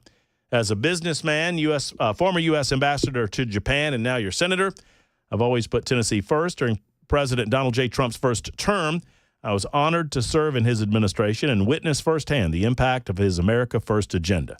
His leadership delivered record low unemployment, stronger borders, and a booming economy, results that benefited Tennesseans and Americans alike. He goes on to talk about his role in the Senate, working tirelessly to protect Tennesseans' conservative values, and then goes on to say that he is planning to run for re-election, entering re-election, having raised nearly $9 million for his campaign during the cycle. Notably, Hagerty's campaign has been completely debt-free since prior to the 2024 general election. So he's already raising some money for this Senate run. And in announcing his Senate run, obviously, here's what I have told you. Regardless of what you might think about Senator Marsha Blackburn, I've never had an issue with Senator Blackburn. I mean, many of you have known her longer than I. Perhaps you disagree. But the fact of the matter is, she is virtually clearing the field on the suggestion, on the rumor that she is running for governor. Glenn Jacobs is not going to run against her. I don't believe that Congressman Mark Green has any inclination to run against her. I don't believe that Tim Burchett has any inclination to run against her. Here's the political reality. Whether y'all like it or not, whether you like Marsha or not, and maybe you do and you're all in, maybe you don't, maybe you're here's the political reality. I'm not talking about policy or ideology. I'm talking about politics. Marsha Blackburn has name ID from Memphis to Johnson City. There are only 3 political figures in this state that have run statewide. Bill Lee, Marsha Blackburn, and Bill Hagerty. That's it. I mean, and maybe there has been someone in the past that are currently serving in government. And that carries a lot of weight. Now, believe it or not, people that know, I don't know, pick your politician. John Rose. I mean, John Rose is a good example. John Rose has a lot of money, and John Rose is a good guy, and I believe he's been a good congressperson. But I promise you, folks east of Knoxville, they don't know who John Rose is. Folks in Germantown, over in West Tennessee, they don't know who John Rose is. They know who Marsha Blackburn is because she's their senator. So if you are running for governor, you're already walking into that race with name ID. That means you don't have to spend as much money as the next guy. Number 2, she has money and has an ability to raise money. And if you want to run, like it or not, it's the dirty side of politics. Well, I don't even say that it's the dirty side of politics. It's a reality in politics. If you want to run for United States Senate, you better bring $25 million to start. And then we'll talk once you get that name ID where it needs to be. So I'm curious your thoughts. Is it Marsha? Is it John Rose, whom I am told is all in, and that's just what I'm told through my sources. I'm told that Marsha is all in to run for governor. The big question would be this. I looked a little of this up. So Marcia is a sitting United States senator. She was just reelected to that post. And so if she declared her intention to run for governor, she does not have to resign as a United States senator. No. As a matter of fact, she doesn't have to resign her post as United States senator until she is sworn in as governor. Chris Webber, I'll give you 3 guesses, and the first 2 don't count. Who appoints the United States senator in the state of Tennessee? The governor. Ding, ding. Mm-hmm. That man has won a Cupid doll. That's right. And if Marcia, the big question, and I'm going to ask it unless somebody beats me to it, if Marcia declares her intention to run for governor, and we have to wait until she does that, but every indication is that she's going to do that, the question is, are you going to resign if you win the governor's office? Are you going to resign the governor's office before you are sworn in? Or are you going to wait so that you can personally appoint the individual that's going to replace you? Because I've said, as much as people like Marsha Blackburn, and there's a lot, there's a wide majority of Tennesseans that appreciate and like her politics, I don't think they like the idea of her hand selecting her successor. I don't think they're going to like that. So it will be a question asked of Senator Blackburn, and I'm certain that she'll have an answer. She's a very smart woman. She's either going to allow Bill Lee to do that, because, she gets elected in November of 2026, and then Bill Lee serves out his term until her inauguration. So if she resigns as senator right after her election, then Bill Lee would be the one to make the appointment. Maybe that's what she's planning on doing. I don't know. 0785 says, do you think you can get her to appoint me? Magic 8 Ball says, not likely. 23 after the hour on Super Talk.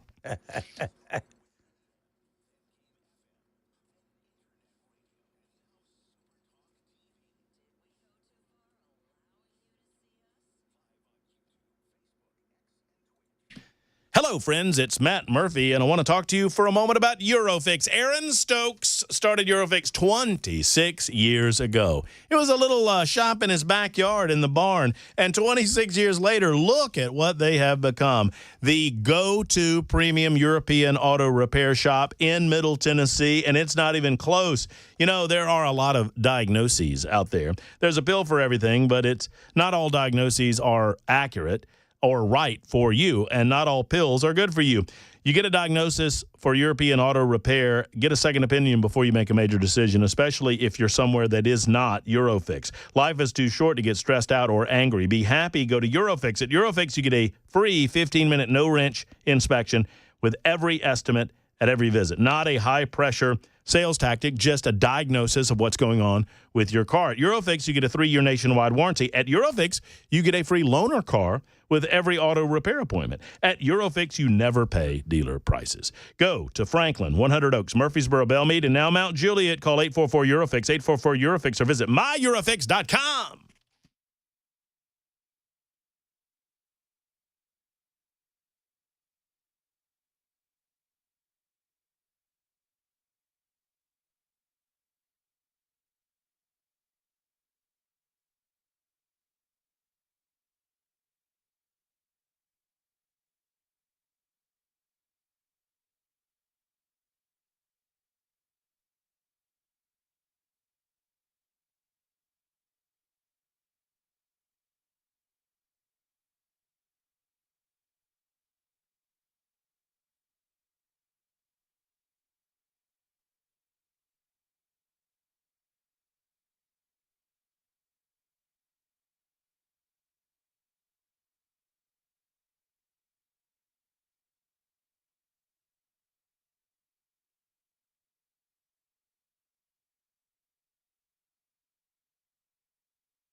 Sex trafficking arrests in Nashville linked to Venezuelan gang Tren de Aragua, and the day's closing money news at 6:30 on Super Talk 99.7 WTN.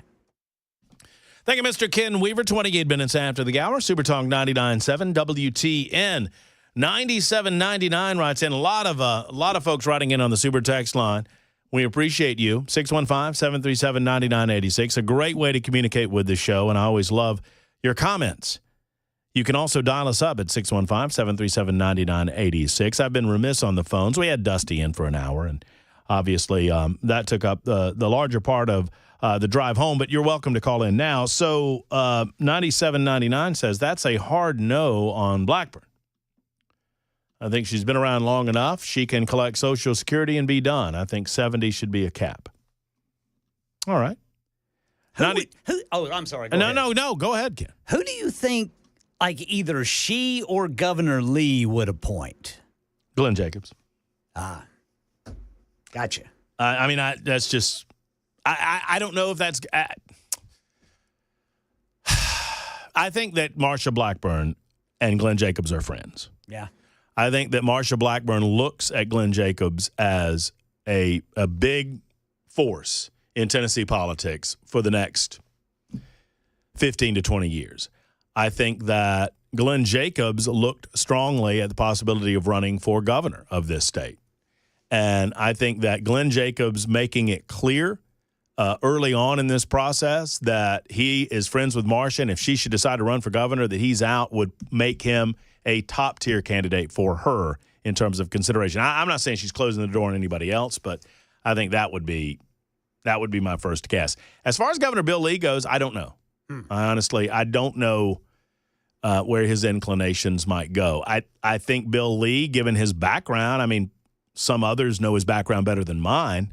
I'm relatively fresh, but, he's a business guy, right? Yeah. So I would think his inclination would be to gravitate that way from a business perspective. That's where Haggerty comes from, too. So, but, yeah, that's where I would go. 0785 says William Lambert would not be a bad option either. I don't know. I don't know what those relationships are like. 9634 says, I'm not a real big fan of Marsha. She's a little more rhino than I would like to see in a conservative politician, but whatever this is better than the Democrat. I think if it shook out where Governor Lee serves out the rest of his term, Marsha Blackburn runs for, and, I'm not discounting Congressman Rose if he decides to run. Don't get me wrong. It would be a hard-fought primary, but let's say she overcomes any competition and becomes the next governor. And then let's further say that I am right, and I don't have any inside knowledge at all. I'm just guessing. But that Glenn Jacobs is the next senator from the state of Tennessee. I think that's an improvement. I wouldn't say an improvement in the governor's office, but I like the idea of someone. I'm trying to say this in a way that doesn't sound like I'm knocking Marsha. I like the idea of someone a little younger, a little more vigorous in that office. I think we need that in that office. And that's not a mark against Senator Marsha Blackburn. It is, I think, if she wants to come home and serve Tennessee with all of her effort and energy, I think that Tennessee would be well served by that. I think Washington, D.C. is just a different animal in terms of the expectation of energy and movement and your day and your week and what it takes to serve best up there. Just a different deal. 32 after the hour, I'm late. But I blame Ken Weaver for asking that question. Super Talk 99.7 WTN.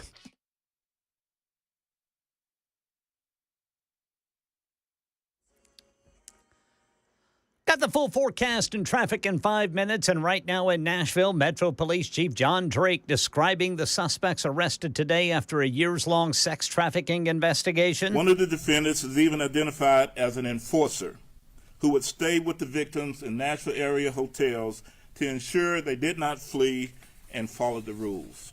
Two of the defendants are accused of using their ties to the Venezuelan gang Tren de Aragua to scare women into complying with their demands. In all, 8 men were arrested, some in Nashville, others in Texas and other states, and efforts are underway to uncover more victims. Well, you can take U.S. Senator Bill Hagerty off the list of potential gubernatorial candidates in 2026. Senator Hagerty says he's running for re-election to the U.S. Senate. And Russia has released an American teacher it sentenced to 14 years in prison on drug charges back in 2021. The White House says the release of Mark Fogel's a positive development as the U.S. works toward ending the war in Ukraine.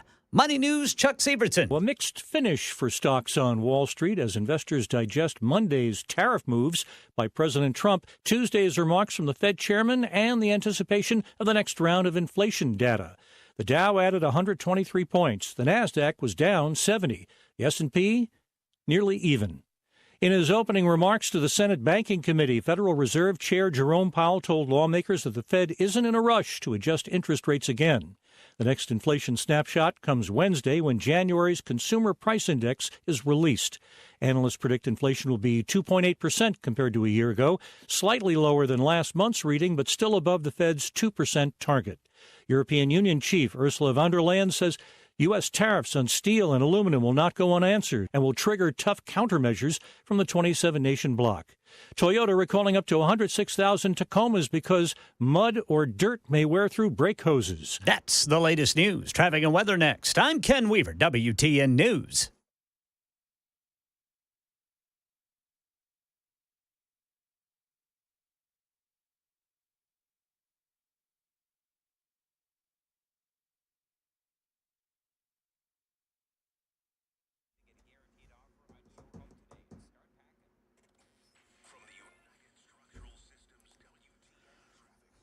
Antioch got a crash blocking the right shoulder 24 eastbound between Hickory Hollow Parkway and Old Hickory Boulevard. Tusculum, a crash. Old Hickory Boulevard just west of Nolensville Pike. In Bellevue, a crash reported by police 40 westbound before Old Hickory Boulevard West. Hermitage got a crash reported by police 40 westbound at Old Hickory Boulevard. And in Arrington, got an accident 840 eastbound at Horton Highway.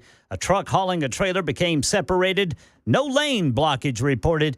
Just got apparatus out there slowing things down. Traffic every 10 minutes every morning on Super Talk 99.7 WTN.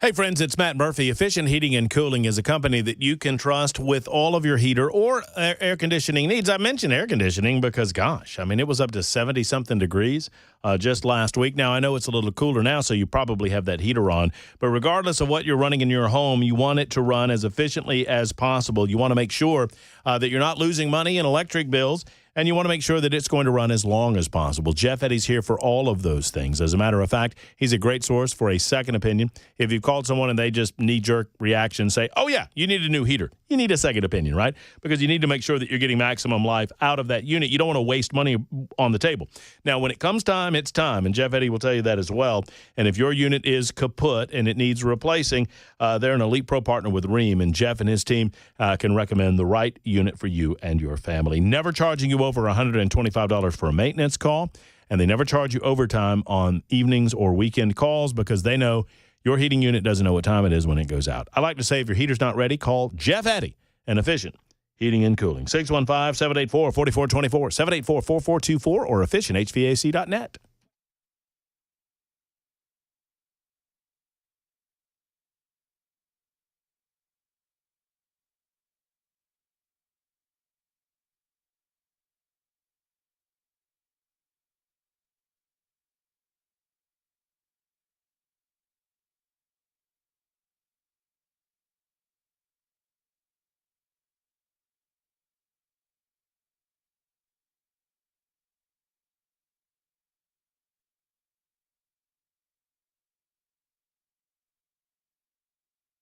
The guaranteed offer is the easiest way to sell your home.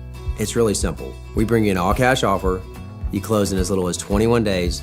No home inspections, no lock boxes, no open houses. Go to markspain.com to get a guaranteed offer and start packing.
Super Talk 99.7 WTN. I'm reading a message from Allison, and I don't know what to do with it.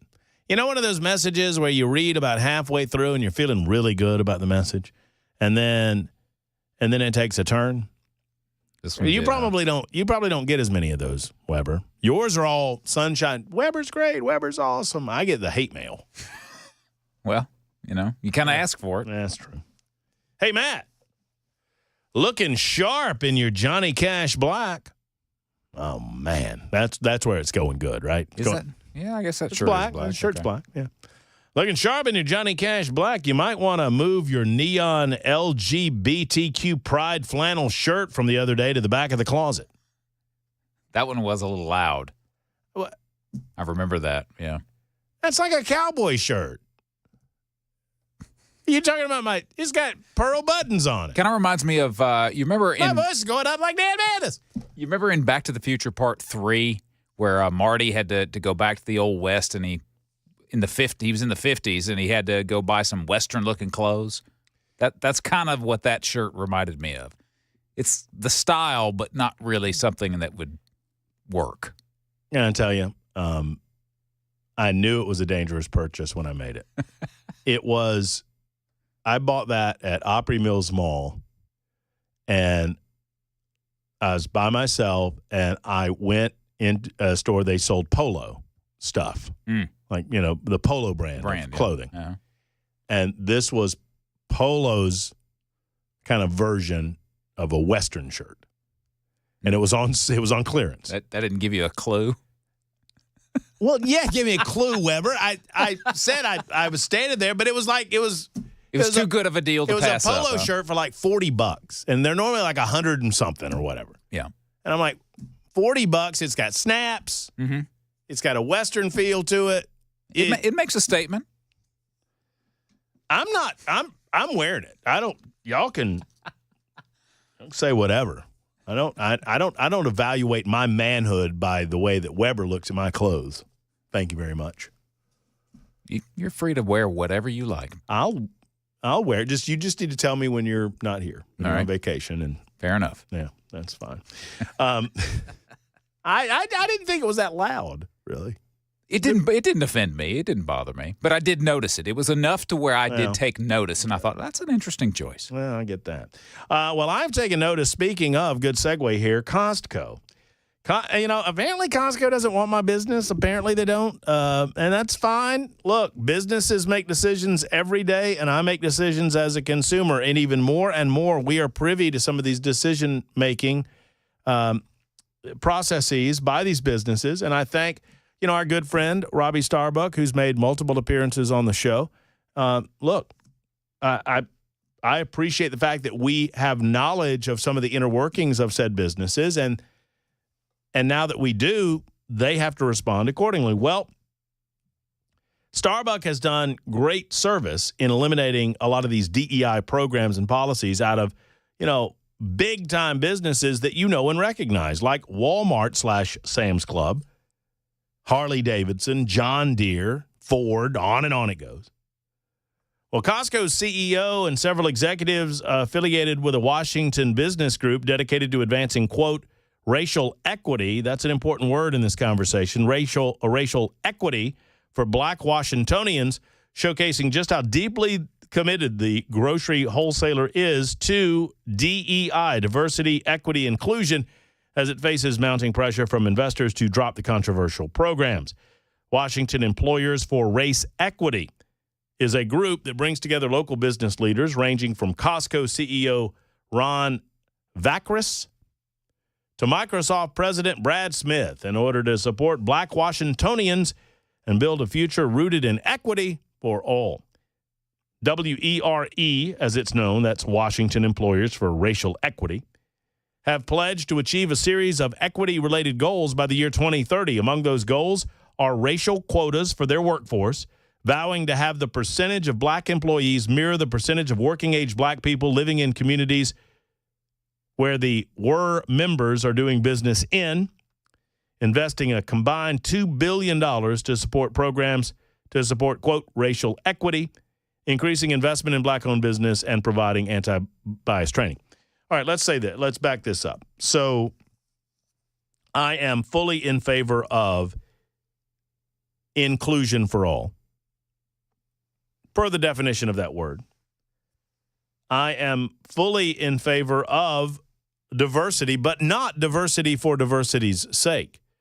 I believe that in a free society where we do not discriminate against other people based on conditions beyond their control, I call them conditions of their birth, that if we find ourselves moving further and further away from racial divide and racial inequality and the struggle for equality, not equity, equality, as we move toward that promised land of judging people by their character and what they bring to the table and their talents and their abilities and not color or, once again, conditions of their birth, then why in the world would we have a necessity to force diversity? Diversity will happen naturally as it should.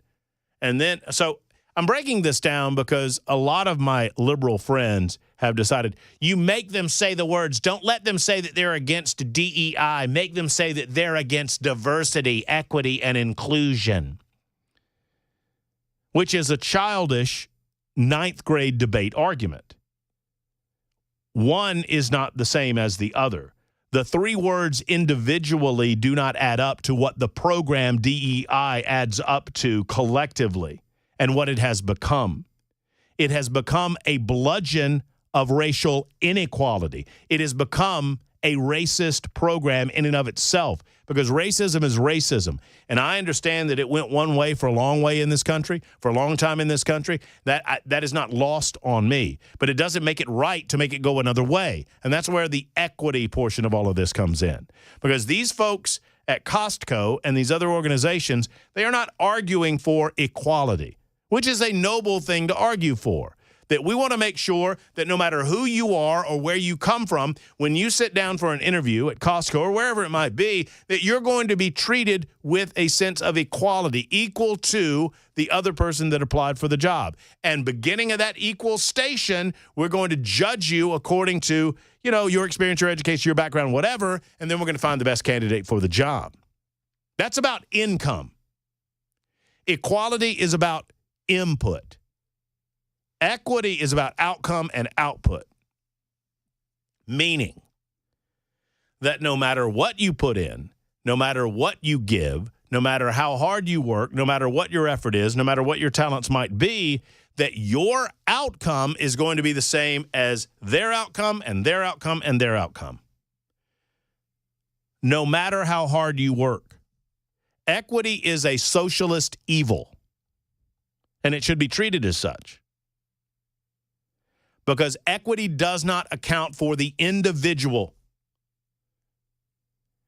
It does not account, and as a matter of fact, it eliminates allowing you to account for individual effort, for making the most of individual opportunity, for individual talents, for individual achievement. Not based on race, not based on background, based on desire, based on want to. My goodness. If diversity, equity, and inclusion was so important to so many of the people that claim that it is the most important thing, are we seeing it in sports? Are we? Then why aren't we seeing more white people in sports? I mean, if we want to put it right there where the goats can graze on it, let's put it right there where the goats can graze on it. If it is so important to determine equitable outcomes, then why would you not leapfrog superior black athletes to get white players on the field? Oh, because you're looking to overcome past injustices. Wait a minute, I thought this was all about the purity of DEI. So it's not good when it might cause a negative ramification within the black community. It's only okay if it causes negativity amongst white people. That, by definition, is racism. And so people like Costco,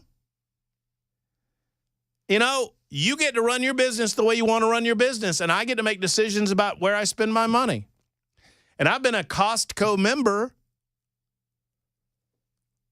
I don't know, since 2014, 2015. But I got other places to go. I don't have to go to Costco. And frankly, I'm at a point in my life, I'm lucky enough, and I've been fortunate enough, and I've worked hard enough that I'll spend more not to spend with you. And that's just the way that works, because I don't like spending money with racist people. And until and unless you describe to me a way that equity does not equate to racism, I'm out. Y'all spend your money where you want. It's 9 until the top of the hour on Super Talk.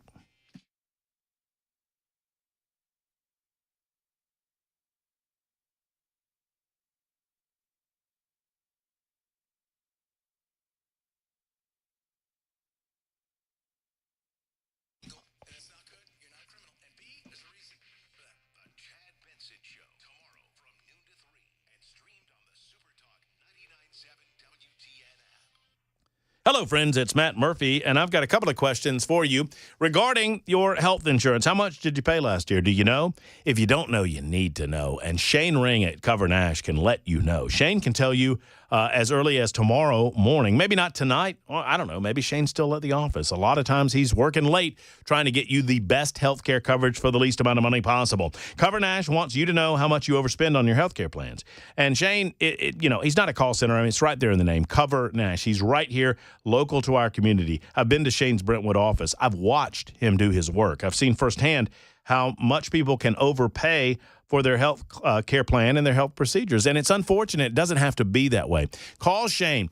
He's not trying to sell you something. He's trying to help you benefit from his knowledge, his level of experience, and he's got it, folks, better than anyone that I've seen in the business today. Shane Ring and Cover Nash. Get a health care plan that pays you. Oh, by the way, if you're a business owner and you're looking to cover your employees, talk to Shane about that as well. Take control of your money. Take control of your health coverage, managed by you, certainly not by the government. Go to covernash.com to find out more. That's covernash.com or call 615-465-0023. 465-0023 for Shane Ring and Cover Nash.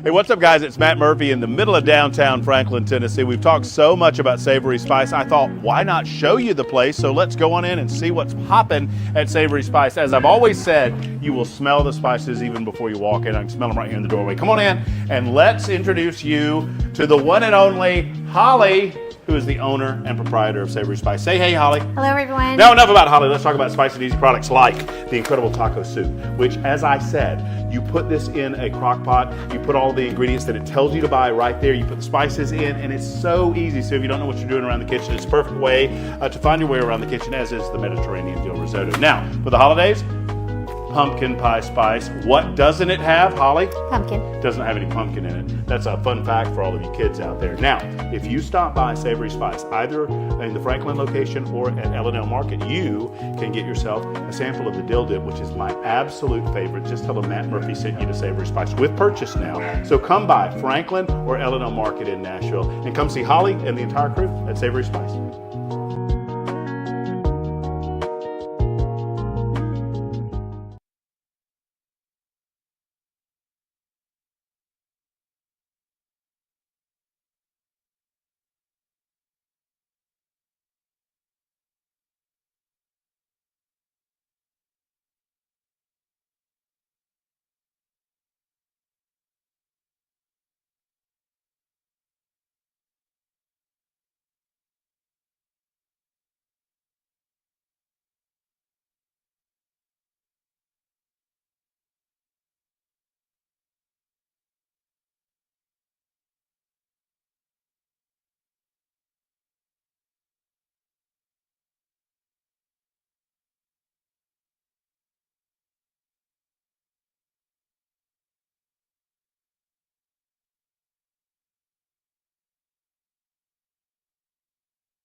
Super Talk 99.7 WTN winding down our visit together.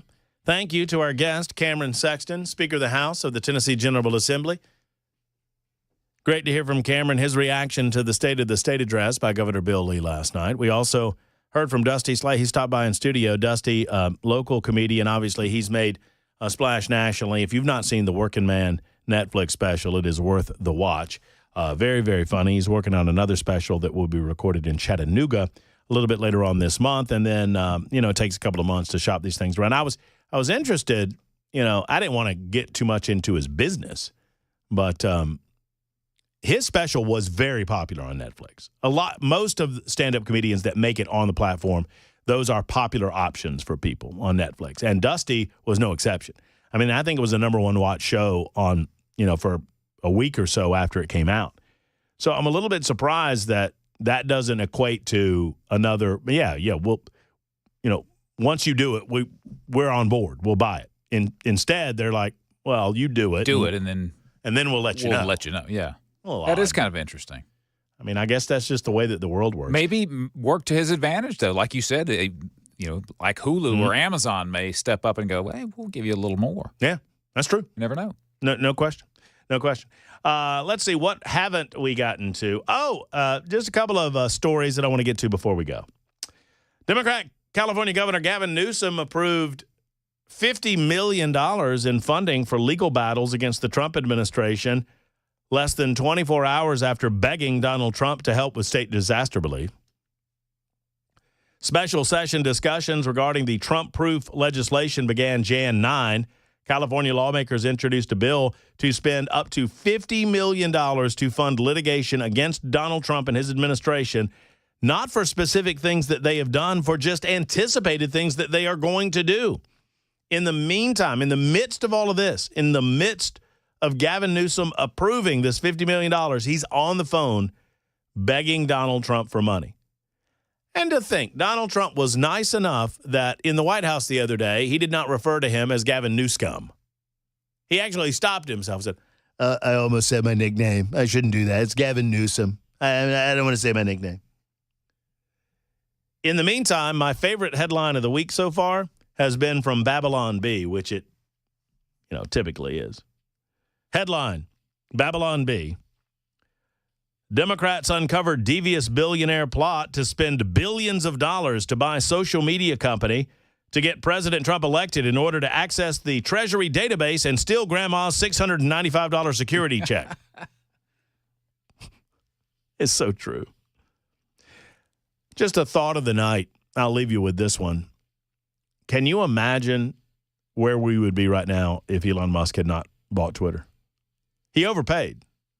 By his own admission, like by $20 billion he overpaid. I don't think Donald Trump would be president. I don't. We'll see you tomorrow, folks. For Ken Weaver, for Chris Webber, I'm Matt Murphy. Have a wonderful evening. So long, everybody.